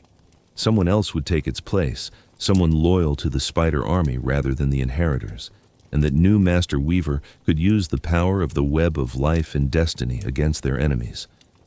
The current Master Weaver would be freed from its servitude through death, and the Spider Army would gain control of the mystical infrastructure that made the Inheritors so dangerous. The moral implications of this proposal horrified the more heroic members of the infiltration team. Peter Parker argued passionately against murdering a being that had been enslaved and forced to serve evil against its will. Mayday Parker, who had grown up with her father Peter's unwavering commitment to preserving life, agreed that there had to be another way. Spider UK, trained in the traditions of the Captain Britain Corps, which valued protecting the innocent, couldn't stomach the idea of killing someone who was a victim rather than a perpetrator. But Otto Octavius countered that they didn't have time for moral debates. The Inheritors were already returning to Loomworld. He could hear them teleporting into nearby chambers and fighting through the diversionary forces the Spider Army had left behind. In minutes, possibly less, this chamber would be overrun with Inheritors, and the infiltration team would be trapped and killed. The Master Weaver's death was unfortunate but necessary, a calculated sacrifice to save countless lives across infinite dimensions. Before anyone could stop him, Otto made his decision. Using technology built into his superior Spider-Man costume, he attacked the Master Weaver with lethal intent. The Master Weaver didn't resist, didn't try to defend itself, simply continued working at the loom even as Otto's weapons tore into its cosmic form. The death of such a being wasn't simple or quick, but Otto was thorough and ruthless. Within moments, the Master Weaver's life force faded and its massive form slumped over the loom, dead. Peter Parker was furious, calling Otto a murderer and claiming this act proved he was still a villain regardless of his recent heroic actions. Otto replied coldly that he'd done what needed to be done, made the hard choice that Peter was too weak and sentimental to make. The argument might have escalated into physical confrontation, but they were interrupted by a more pressing problem. Who would take the Master Weaver's place? The position of Master Weaver wasn't hereditary or chosen through democratic process. It was a cosmic role that needed to be filled by someone with a connection to the web of life and destiny and the willingness to take on the responsibility. Several members of the infiltration team theoretically qualified, but most of them were needed in the physical fight against the Inheritors. Silk had the strongest connection to the web. She was also the bride from the prophecy and needed to stay alive to prevent the Inheritors from completing their ritual. The solution came from an unexpected source. Karn, the disgraced youngest son of the Inheritors, had been tracking the spider army throughout the conflict, but not attacking them. Unlike his siblings who fed on spider totems for sustenance and pleasure, Karn used his mystical spear to kill them quickly, taking no satisfaction from the hunt and feeling immense guilt about his role in his family's evil. He had been searching for a way to redeem himself, and perhaps find a path toward ending the cycle of death that had defined his existence for centuries. Karn appeared in the chamber of the Master Weaver just as Otto killed the cosmic entity. He saw the dead Master Weaver, understood what the spider army was attempting, and made an instantaneous decision. He volunteered to become the new Master Weaver, to take on the cosmic responsibility of maintaining the web of life and destiny. This would mean abandoning his physical form, transforming into the same kind of eternal guardian entity that had just been killed, and dedicating the rest of his existence to serving the multiverse rather than his family. The Spider Army was suspicious of Karn's offer. He was an inheritor, one of the enemy, even if he'd been outcast and shamed. Could they trust him with control over the web of life and destiny? Karn argued that he had no reason to serve his family anymore.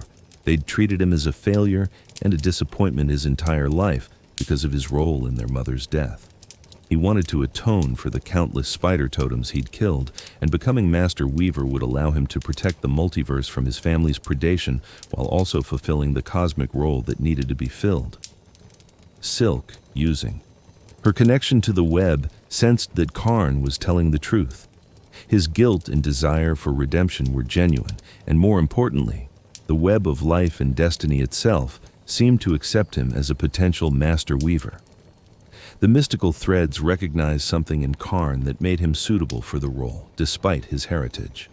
Peter Parker, still angry about Otto's murder of the previous Master Weaver, but recognizing they needed to fill the position immediately, agreed to let Karn take the role.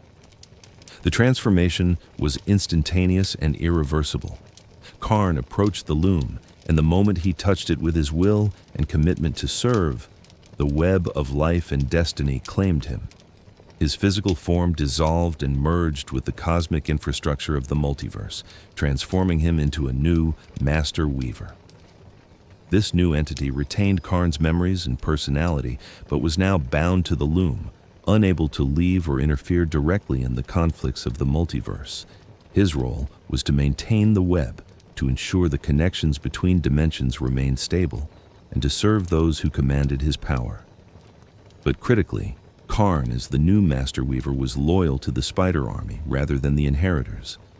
When Solace and his remaining children teleported into the chamber moments later, demanding that the Master Weaver open portals to allow them to hunt down the Spider Army across every dimension simultaneously, Karn refused. He closed the portals the previous Master Weaver had opened, cutting off the Inheritors' ability to travel freely through dimensions. They were trapped on Loomworld, unable to reach other realities to feed or hunt. The final battle of Spider-Verse took place in that chamber, with the remaining Inheritors facing off against the infiltration team while the rest of the Spider Army teleported in to join the fight. It was chaos on an unprecedented scale, with dozens of spider heroes from across the multiverse fighting against Solace, Morlun, Verna, Deimos, and the other surviving Inheritors in a desperate struggle that would determine the fate of spider-totems forever. Solace was a monster in combat, his strength enhanced by feeding on cosmic Spider-Man and countless other powerful totems. He tore through spider heroes with brutal efficiency, killing several with single strikes. Morlun, despite his fear of Earth 616's Peter Parker, fought with desperate savagery, knowing this was his family's last stand. Verna commanded her hounds to attack in coordinated packs, overwhelming isolated spider heroes. Deimos charged into the thickest combat, trading his life for any advantage he could create for his siblings. The Spider Army fought with everything they had. Peter Parker used his experience and scientific knowledge to exploit weaknesses in the Inheritors' combat styles. Miles Morales used his Venom Blast and invisibility to deliver surprise attacks that disrupted the enemy's coordination. Spider-Man 2090. 9 leveraged his talons and accelerated vision to strike at vulnerable points.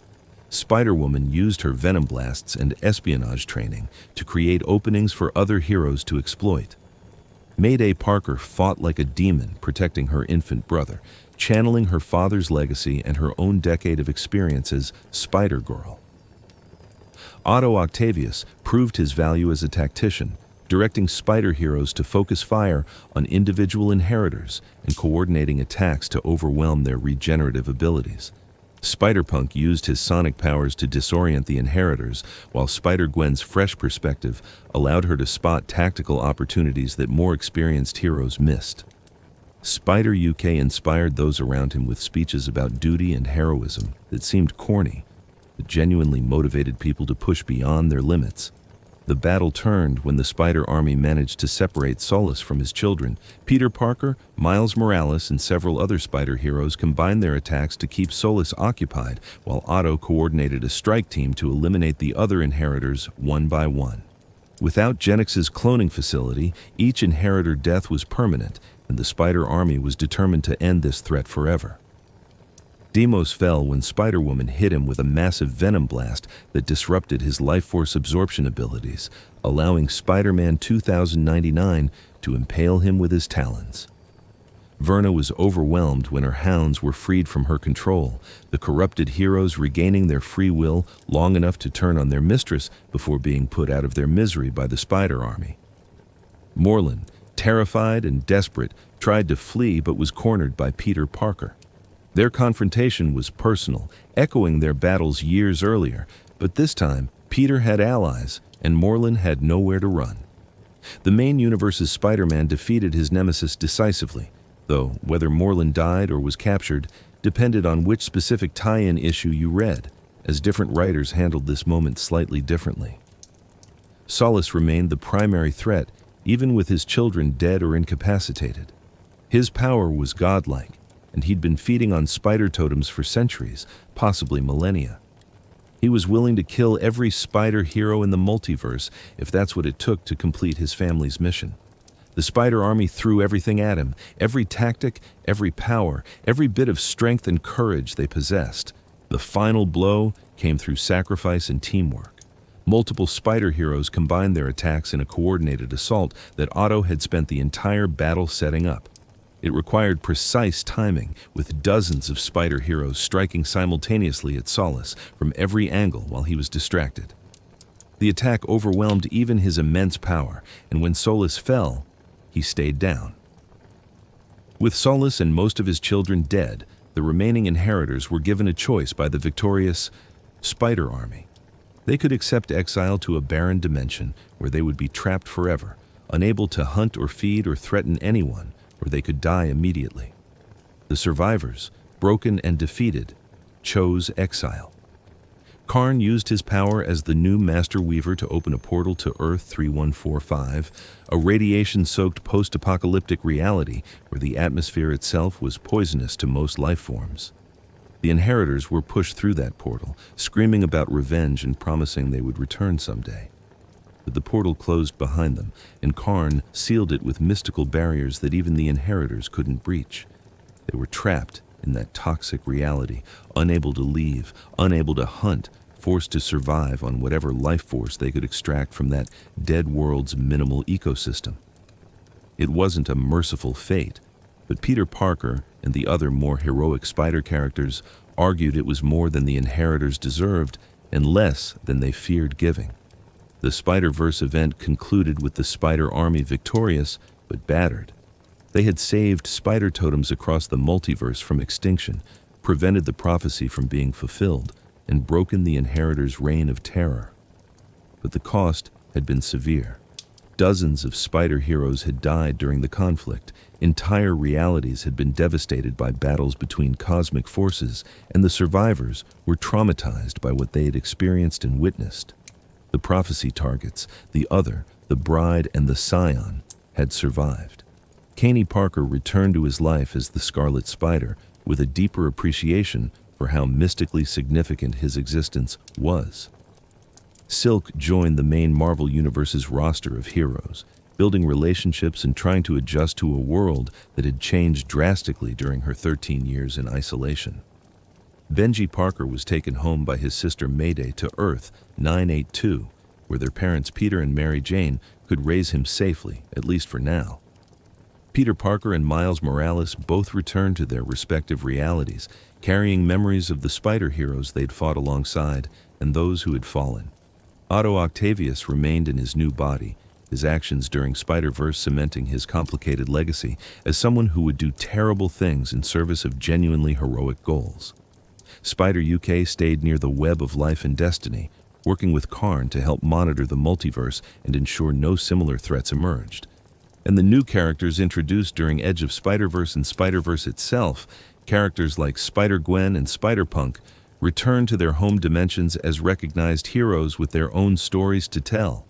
Spider-Gwen particularly would go on to star in her own ongoing series that explored her world in depth, showing her relationship with her father, her band, and the unique versions of familiar characters that populated Earth 6-5.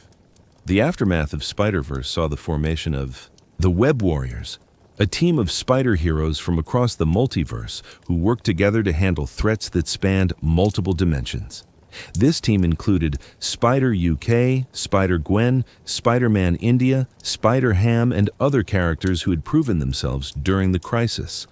They operated from a base near the web of life and destiny, with Karn providing them intelligence about dimensional disturbances and potential threats.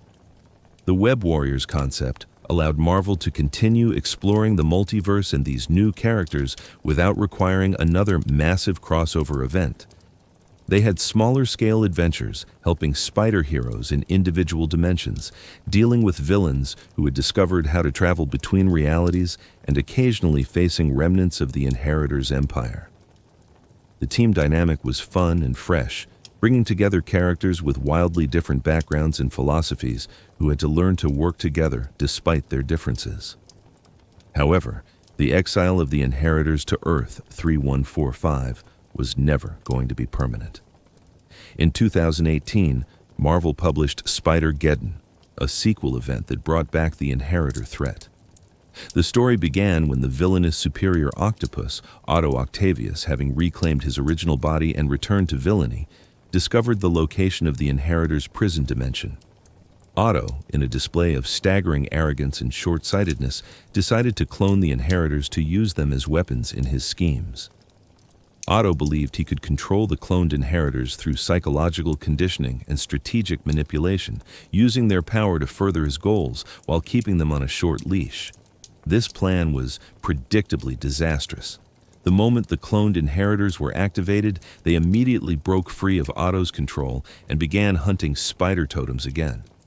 They also worked to free their original selves from the radiation-soaked prison dimension where they'd been exiled. Spider-Geddon brought back many of the spider heroes from the original Spider-Verse, alongside new characters who had been introduced in the years since that event. Miles Morales took a more prominent leadership role this time around, having matured as a hero and gained confidence in his abilities. Spider-Gwen was now an established hero with her own supporting cast and storylines.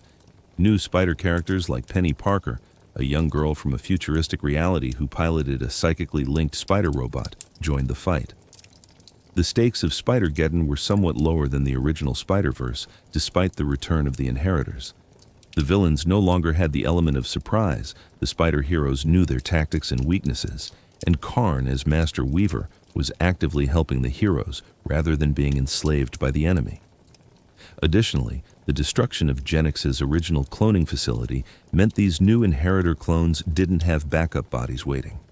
If they died in Spider-Geddon, they would stay dead, which fundamentally changed the calculus of how dangerous they were. The conflict followed similar patterns to the original Spider-Verse, with spider heroes from across dimensions gathering to fight the Inheritor threat. However, the emotional weight wasn't quite the same.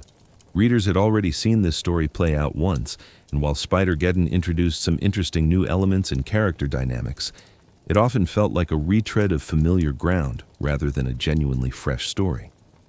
One significant addition was the revelation of additional layers to the web of life and destiny's structure. During Spider-Geddon, characters discovered that there were other cosmic entities similar to the Master Weaver who oversaw different aspects of the multiverse. These beings maintained connections between realities that weren't strictly about spider-totems, suggesting that the web of life and destiny was just one component of a much larger mystical infrastructure holding the Marvel multiverse together. Spider-Geddon concluded with the Inheritors defeated again, this time seemingly for good. The clones were destroyed, the originals were killed or sealed away more permanently, and the threat was neutralized. Otto Octavius faced consequences for his reckless actions that had caused the entire crisis, though, being Otto, he managed to avoid ultimate responsibility through manipulation and strategic alliances. The surviving spider heroes returned to their respective dimensions once more, and the Web Warriors continued their mission of protecting the multiverse. Beyond the comics themselves, the cultural impact of Spider-Verse cannot be overstated. The concept revolutionized how fans and creators thought about Spider-Man and the multiverse in general. Prior to Spider-Verse, alternate universe stories were generally treated as novelties or special events rather than integrated parts of ongoing continuity. Spider-Verse proved that audiences were hungry for stories exploring different interpretations of familiar characters, and that these alternate versions could be just as compelling as the originals.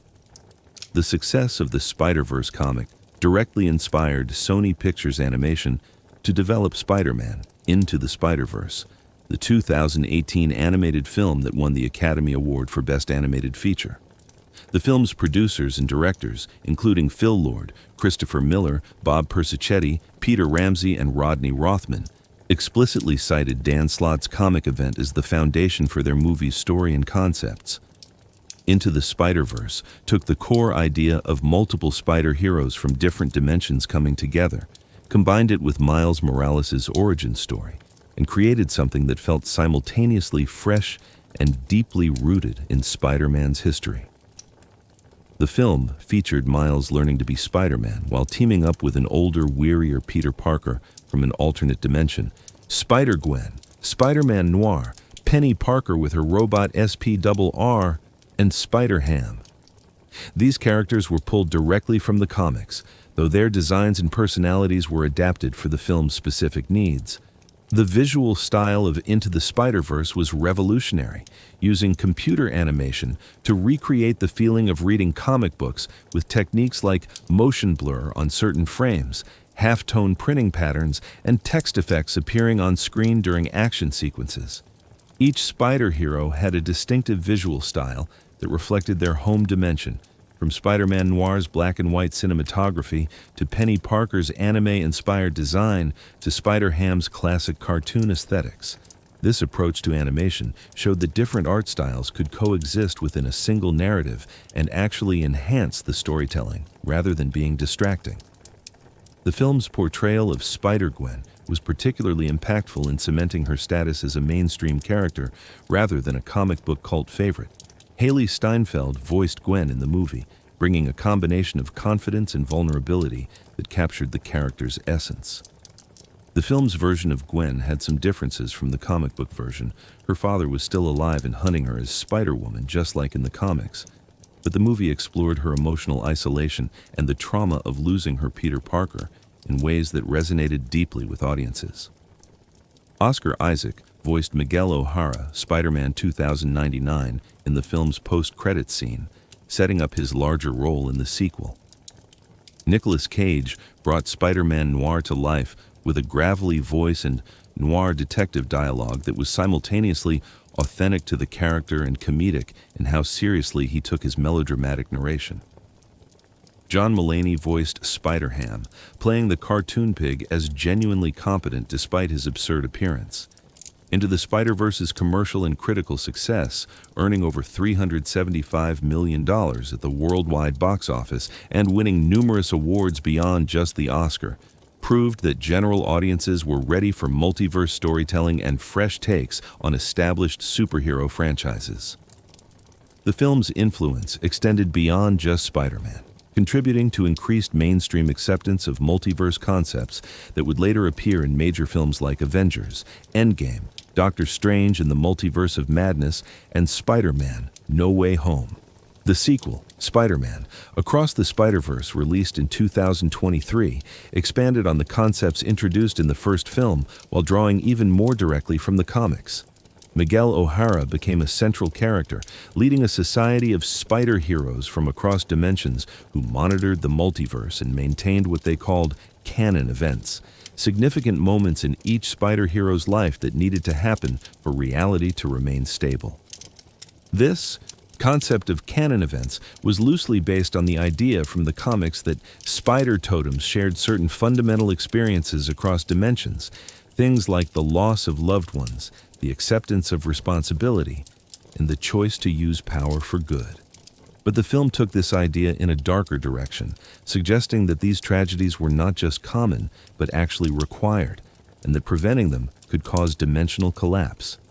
Miguel's character in Across the Spider-Verse drew from his comic book origins, but added new elements specific to the film. He was portrayed as someone who had tried to replace a dead version of himself in another dimension and live that alternate Miguel's life, only to have that entire reality collapse because he disrupted its natural flow. This trauma made Film Miguel obsessed with preserving canon and willing to sacrifice individual happiness for what he saw as the greater good of maintaining the multiverse's stability. The film introduced dozens of new spider characters, many pulled directly from comic book history. Spider-Punk had a major role, with Daniel Kaluuya voicing Hobie Brown and bringing anarchist philosophy and British punk culture to the forefront. The film's version of Spider-Punk was visually stunning, animated in a collage style that looked like moving punk album covers with mixed media elements including newspaper clippings, spray paint effects, and constantly shifting textures. Other comic book spider characters who appeared in Across the Spider-Verse included Spider-Woman Jessica Drew, who was pregnant during the events of the film and rode a motorcycle between dimensions while very visibly showing. Pavitr Prabhakar, Spider-Man India, appeared with a redesign that emphasized his cultural heritage and showed a version of Mumbai that blended traditional architecture with futuristic technology. Webslinger from an Old West dimension appeared briefly. Multiple versions of Spider-Man 2099 from different points in Miguel's timeline showed up.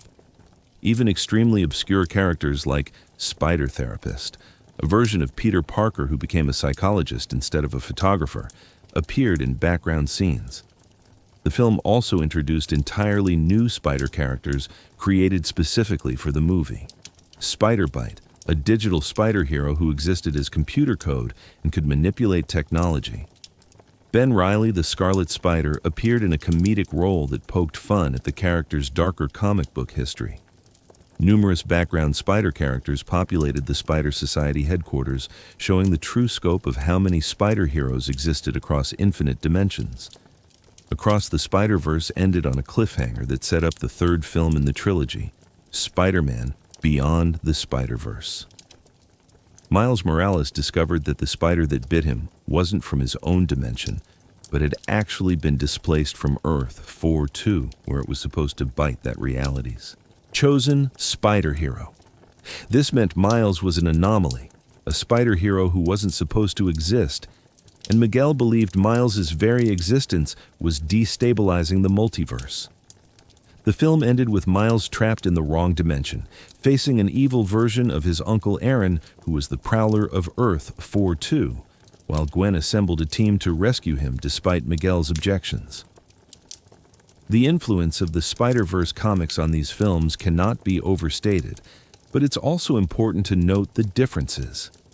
The films focused primarily on Miles Morales' journey and personal growth, using the multiverse as a backdrop for his coming-of-age story. The comics, particularly the 2014 Spider-Verse event, focused on the threat of the Inheritors and the collective efforts of all spider heroes to survive. The films eliminated the Inheritors entirely, replacing them with the more abstract threat of dimensional collapse and the more personal conflict between Miles and Miguel about whether individuals matter more than cosmic order. The films also made different choices about which characters to feature prominently. Peter B. Parker, the older and somewhat burnt-out Spider-Man from Into the Spider-Verse, was largely an original creation for the films rather than being based on a specific comic book version. Penny Parker's backstory and personality were significantly altered from her comic book origins, where she was darker and more serious. Spider-Ham was given more depth than his comic book counterpart typically received, with moments of surprising emotional honesty beneath the cartoon comedy.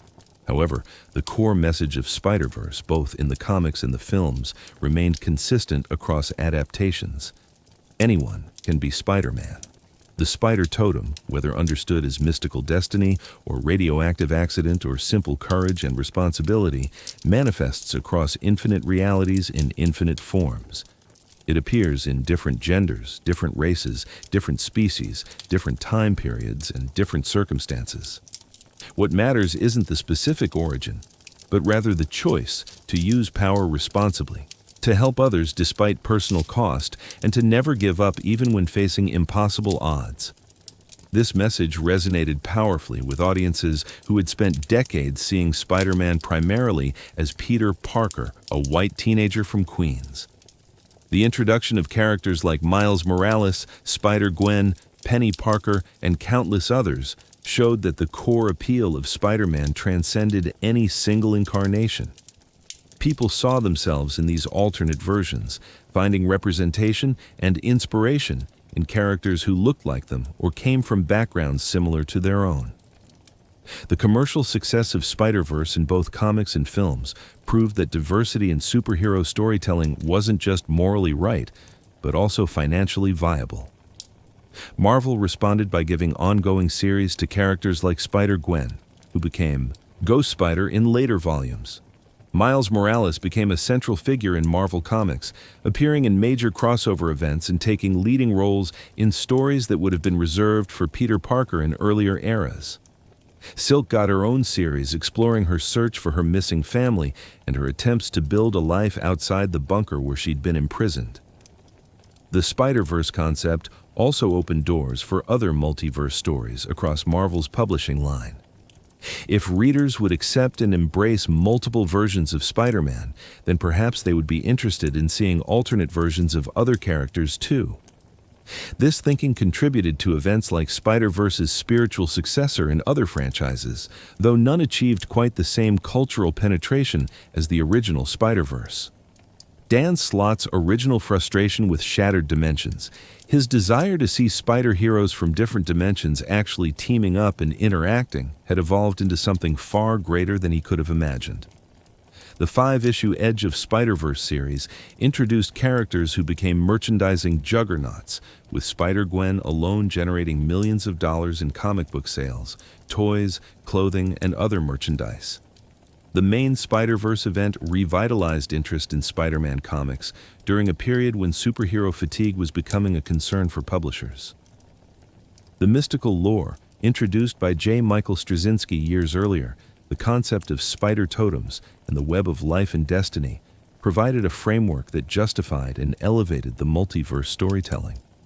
Instead of just being random alternate realities with no connection, all these spider heroes were part of something larger, a cosmic pattern that connected them across infinite dimensions. The Inheritors as antagonists gave the story stakes and urgency, their hunger for spider-totems creating a ticking clock that forced characters to take action rather than just exploring alternate realities casually. The character work throughout Spider-Verse was exceptional, giving even briefly appearing spider heroes distinct personalities and motivations. Spider UK's noble heroism contrasted beautifully with Otto Octavius's ruthless pragmatism. Spider-Gwen's guilt over her Peter Parker's death paralleled the main universe Peter's eternal guilt over Uncle Ben and Gwen Stacy. Spider-Punk's anarchist philosophy challenged traditional notions of heroism and authority.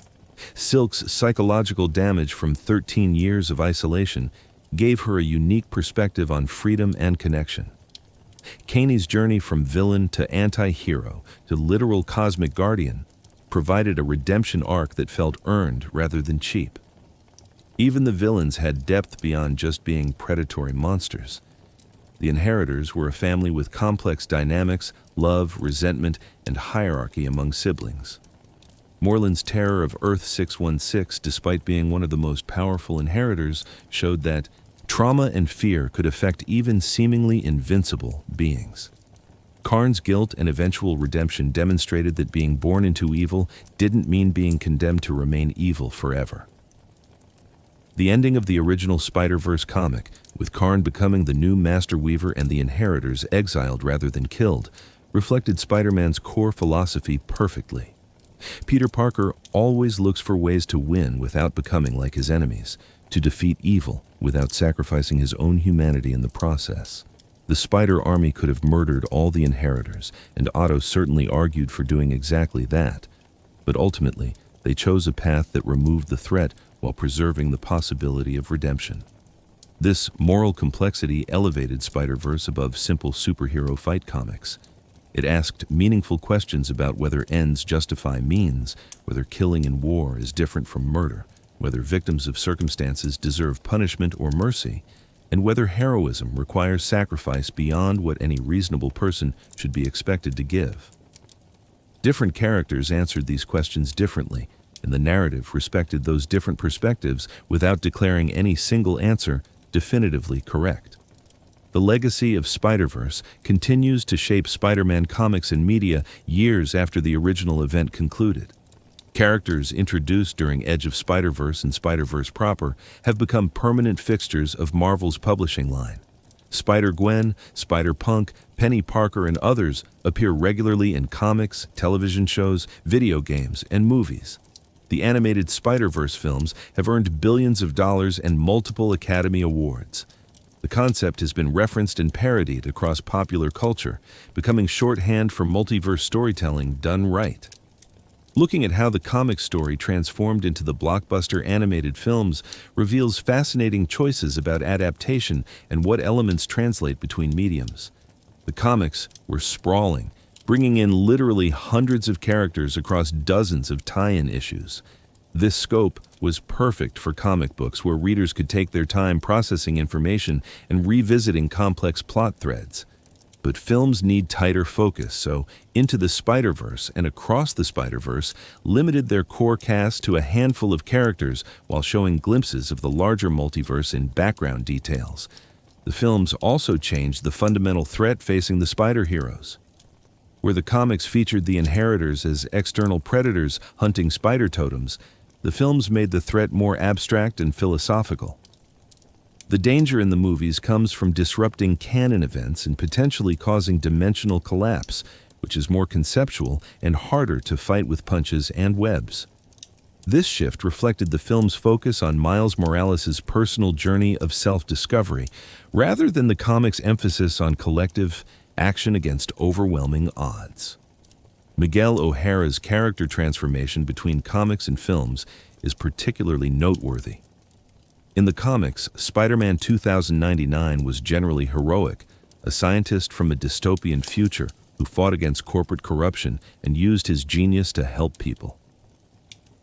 He had a darker edge than Peter Parker, being willing to use his venomous fangs and talons more aggressively in combat, but his core morality was sound.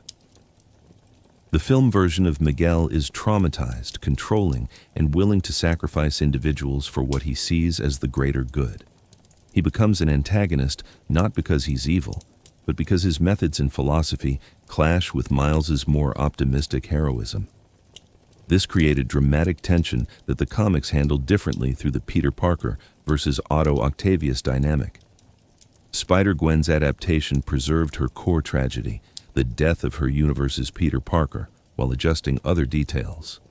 Comic Gwen's Peter transformed himself into the Lizard and died during a battle where Gwen was trying to stop his rampage. Film Gwen's Peter became the Lizard, but the specifics of his death were left somewhat ambiguous in Into the Spider-Verse, with more details revealed in Across the Spider-Verse showing that Gwen failed to save him during a confrontation. Both versions carry guilt over their Peter's death, making her connection with Miles emotionally complex because she's terrified of getting close to another Peter Parker adjacent person and potentially losing them too. The design philosophy for characters in the animated films drew heavily from their comic book appearances, but pushed the visual language even further. Comic book Spider-Gwen's costume was already iconic with its white, black, and pink color scheme and ballet shoes. The film version maintained this design almost exactly, just adding more detail and making the hood more prominent. Spider-Punk's film design took his comic book aesthetic of spikes, patches, and punk rock attitude and transformed it into a living collage that changed constantly, with his outline and textures shifting frame to frame in a way that captured the chaotic energy of punk rock visually. Some characters received more significant visual redesigns for the films. Penny Parker in the comics was more serious, and her robot SPRR had a darker, military-inspired design. The film gave her a brighter, more anime-inspired aesthetic, with SPRR redesigned to be cuter and more friendly-looking, reflecting the film's decision to make Penny younger and more optimistic. Spider-Man Noir's comic appearance was relatively straightforward, just Spider-Man in black and white with noir detective clothing. The film gave him more exaggerated proportions, making him look like he'd stepped out of a 1930s pulp magazine, with heavy shadows and dramatic poses that bordered on parody while still being genuinely cool. The relationship between the comic book event and the films became recursive in interesting ways. After Into the Spider-Verse's success, Marvel Comics created new stories featuring the breakout characters in ways that reflected their film portrayals. Spider-Gwen's comic series began emphasizing her relationship with Miles Morales more, even though they were from different universes, and their relationship in the comics had been minimal before the film. Spider-Punk got increased prominence in comics after his scene-stealing appearance in Across the Spider-Verse made him even more popular with fans. Comic book writers began incorporating elements from the films back into the source material, creating a feedback loop where each medium influenced the other. This cross-pollination between comics and films demonstrated the strength of the Spider-Verse concept as a flexible framework that could accommodate different types of stories while maintaining core themes. Whether in comics or films, Spider-Verse stories emphasize that heroism comes from character and choices rather than origins or powers. They celebrated diversity and showed that there was room for countless interpretations of Spider-Man to coexist and even strengthen each other through their differences. The success of Spider-Verse also vindicated creative risks that might have seemed foolish in earlier eras. Before 2014, the idea of publishing a 5-issue series introducing brand new Spider-Man variants who would appear in a massive crossover event might have been dismissed as too confusing for readers or too risky financially. The conventional wisdom was that audiences wanted familiar characters in familiar situations, that innovation should be gradual and carefully tested. Spider-Verse proved that audiences were actually hungry for bold new takes on established properties, that they could handle complexity and would embrace diverse characters if those characters were well written and given compelling stories. Spider-Gwen's breakout success was particularly significant in this regard.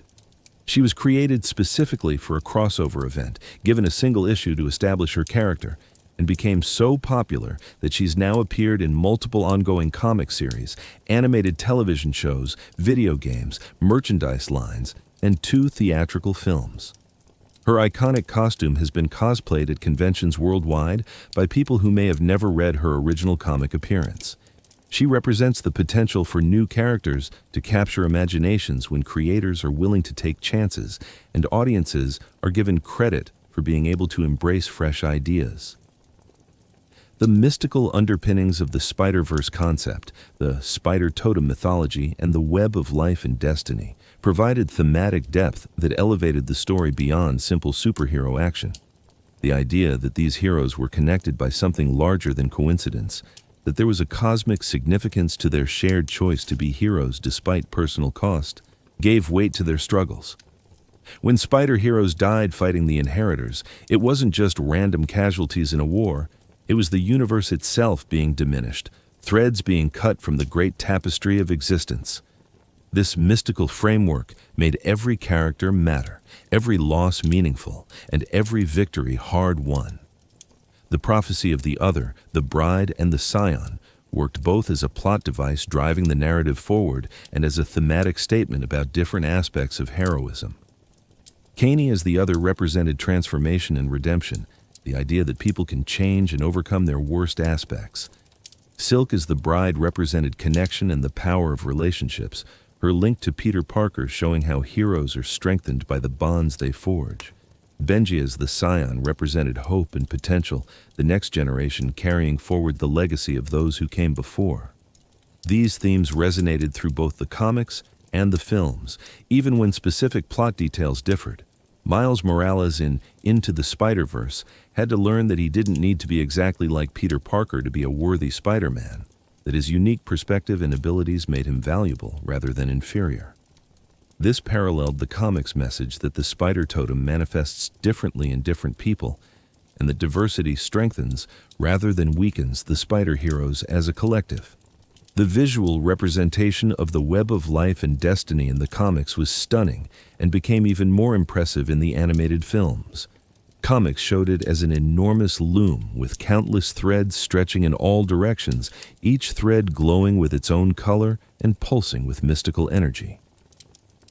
The films expanded on this imagery, showing the web as a vast three-dimensional structure that characters could navigate, with different sections representing different clusters of related realities. Both versions captured the sense of infinite possibility and interconnection that made the Spider-Verse concept so compelling. The Master Weaver's role evolved between the comics and films in ways that reflected different storytelling priorities.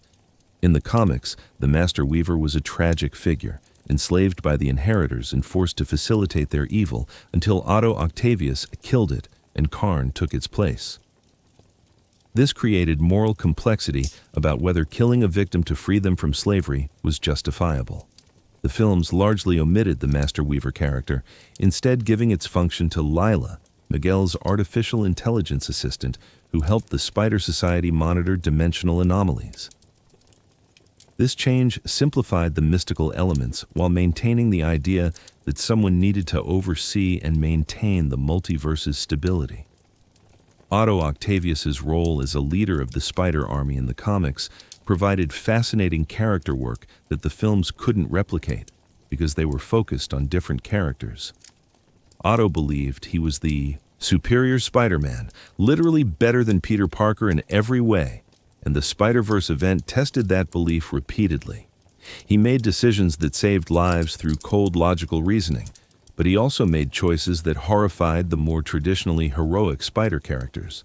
His murder of the Master Weaver was presented as necessary from a tactical standpoint, but morally questionable at best. This tension between effectiveness and ethics ran throughout Otto's arc in Spider-Verse. The comics explored this tension by showing Otto succeeding at many of his objectives while simultaneously alienating potential allies through his arrogance and ruthlessness. He recruited spider heroes by telling them they would die without his leadership, which was probably true, but didn't inspire loyalty or trust. He organized effective military strikes against the Inheritors, but treated spider heroes like disposable soldiers rather than individuals with their own agency. By the end of Spider-Verse, Otto had proven he could lead effectively in wartime, but the question of whether anyone would want to follow him in peacetime remained unanswered. The films transferred some of these themes to Miguel O'Hara, making him the character who believed in cold logic and necessary sacrifices for the greater good. But where Otto in the comics was proven somewhat right, his methods did help win the war, even if they came at moral cost.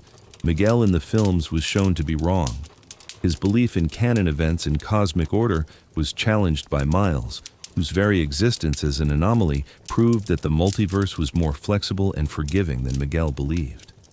This difference reflected the film's more optimistic tone compared to the comics' grittier approach. Spider-Ham deserves special mention as a character who worked brilliantly in both comics and films despite being absurd on paper. A cartoon pig with spider powers from a universe where everyone is anthropomorphic animals could easily have been pure comic relief with no substance. Instead, both the comics and films gave Spider-Ham genuine competence and occasional moments of surprising wisdom. In the comics, Spider-Ham was crucial to the plan that ultimately defeated the Inheritors, using his cartoon physics to swap places with another character at a critical moment. In the films, Spider-Ham provided comic relief, but also demonstrated real heroism and gave Miles genuinely good advice about following his instincts. This treatment of Spider-Ham reflected the larger Spider-Verse philosophy that no version of Spider-Man was inherently less valid than another. Peter Porker from a cartoon universe was just as much a hero as Peter Parker from the main Marvel universe. His different abilities and perspective made him valuable to the Spider Army rather than making him a liability or joke. This inclusiveness extended to all the Spider heroes, from the serious and dramatic to the weird and whimsical, creating a tapestry where every thread mattered. The Inheritors as villains served their narrative purpose excellently in the comics, providing a threat that was genuinely terrifying and seemingly unbeatable. Morlun had been established years earlier as one of Spider-Man's most dangerous enemies, someone who had brought Peter Parker closer to death than almost any other villain. Revealing that Morlun came from an entire family of similar predators raised the stakes exponentially.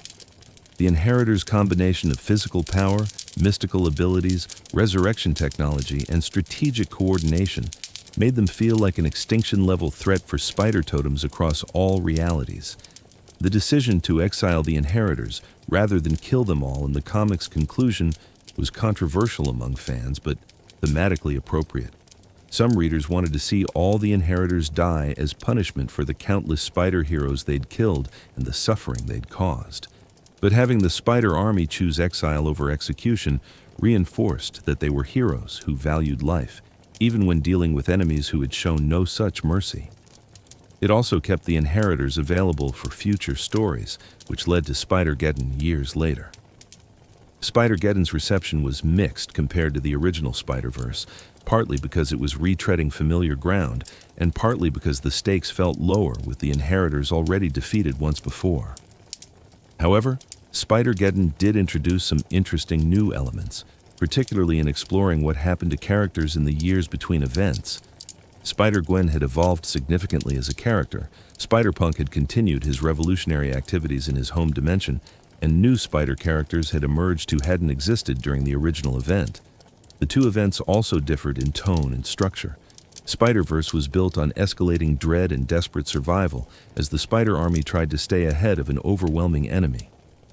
Spider-Geddon had more of a getting the band back together feeling, with characters who had fought together before reuniting to deal with a familiar threat. Neither approach was inherently better, they were just different, reflecting how the Spider-Verse concept could accommodate various types of stories. Beyond the major events in films, Spider-Verse has influenced Spider-Man video games, particularly Spider-Man: Shattered Dimensions, which inadvertently inspired the whole concept, and its sequel, Spider-Man: Edge of Time. More recent games like Marvel's Spider-Man and its sequel feature multiverse elements with multiple spider heroes appearing. The concept has also been referenced in various animated television series and continues to shape how creators and audiences think about Spider-Man as a character who transcends any single incarnation. The merchandising impact of Spider-Verse cannot be ignored when discussing its cultural significance. Before 2014, Spider-Man merchandise focused almost exclusively on Peter Parker in his iconic red and blue costume. There might be occasional variants like the black symbiote costume or different artistic interpretations, but the character was understood to have a singular definitive appearance. Spider-Verse shattered this assumption, showing that audiences would embrace and purchase merchandise featuring dozens of different spider characters. Today, walking into any major retailer's toy section reveals Spider-Man action figures representing numerous different versions of the character. Spider-Gwen has her own toy lines, clothing, accessories, and collectibles. Spider-Punk appears on t-shirts and posters. Miles Morales has become as merchandisable as Peter Parker, with his red and black costume recognized immediately by audiences who may have never read a comic book. Penny Parker and her robot appear in various toy lines. This diversification of merchandise reflects the Spider-Verse concept's success in expanding what Spider-Man can be while maintaining the core identity that makes the character appealing. The phrase, "anyone can wear the mask," has become shorthand for the Spider-Verse philosophy, appearing in both the comics and films as an explicit statement of theme.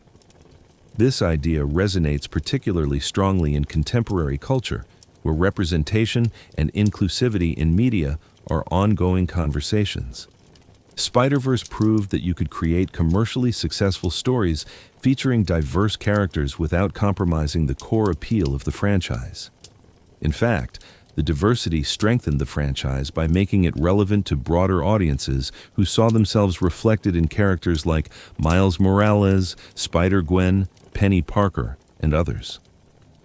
The artistic innovation of the Spider-Verse films also deserves recognition for how it changed animation as a medium. Before Into the Spider-Verse, mainstream animated features generally aimed for either highly realistic rendering that mimicked live-action cinematography or traditional cartoon aesthetics. Into the Spider-Verse demonstrated that animation could embrace its artificiality while still telling emotionally resonant stories. The film's use of comic book visual language, including halftone patterns, motion blur, and text effects, inspired other animated productions to experiment with more stylized approaches. Across the Spider-Verse pushed these innovations even further, with different animation styles for different characters and dimensions. Miguel's dimension had a more angular, dark aesthetic, with heavy use of blues and purples. Gwen's dimension featured watercolor-style backgrounds that changed color based on her emotional state.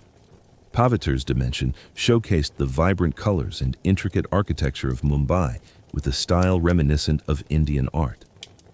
Spider-Punk's collage aesthetic broke the rules of animation entirely, with his character's outline and internal texture changing independently of his movement. These visual choices made each dimension feel genuinely distinct, while also serving the story's themes about diversity and different perspectives. The music in the animated films also drew from the Spider-Verse concept's emphasis on diversity. Into the Spider-Verse's soundtrack featured hip-hop, electronic music, and orchestral scores that reflected Miles's multicultural Brooklyn background. The song "What's Up, Danger" became iconic, perfectly capturing the moment when Miles fully embraces his identity as Spider-Man. Across the Spider-Verse expanded the musical palette further, incorporating punk rock for Spider-Punk's sequences, traditional Indian music for Paviter's introduction, and various other genres reflecting different characters and dimensions. Dan Slott's original vision, born from frustration with a video game's limitations, evolved into something that transcended any single medium. The comics told sprawling multiverse stories with dozens of characters and complex mystical mythology. The films focused that concept into tighter narratives about identity, legacy, and responsibility. Video games have explored the concept through interactive experiences. Animated television series have created their own interpretations. Each version of Spider-Verse brings something unique while honoring the core themes that made the concept resonate initially. The web of life and destiny itself became a beautiful metaphor for how stories work across different mediums and interpretations. Just as the mystical web connected all spider-totems across infinite dimensions, the Spider-Verse concept connected all the different versions of Spider-Man stories across comics, films, games, television, and other media.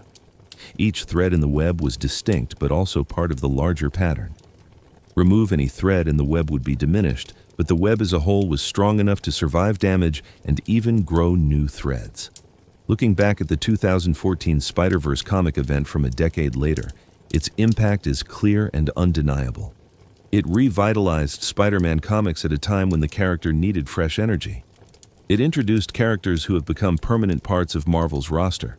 It provided the foundation for animated films that won Academy Awards and earned billions of dollars. It changed how audiences think about superheroes and multiverse storytelling, and perhaps most importantly, it demonstrated that taking creative risks and trusting audiences to embrace new ideas can lead to success that exceeds anyone's expectations.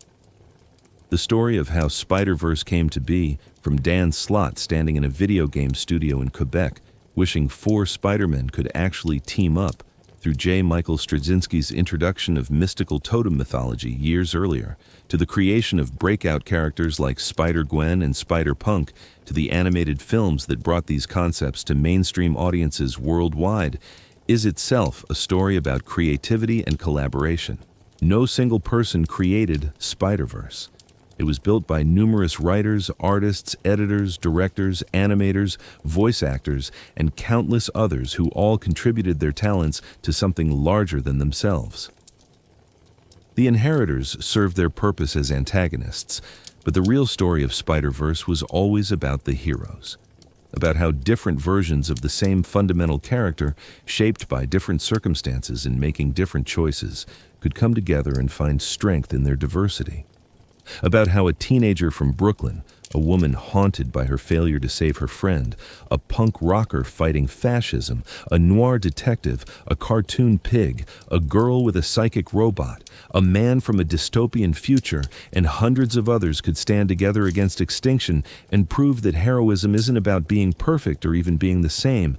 It's about choosing to do good despite the cost.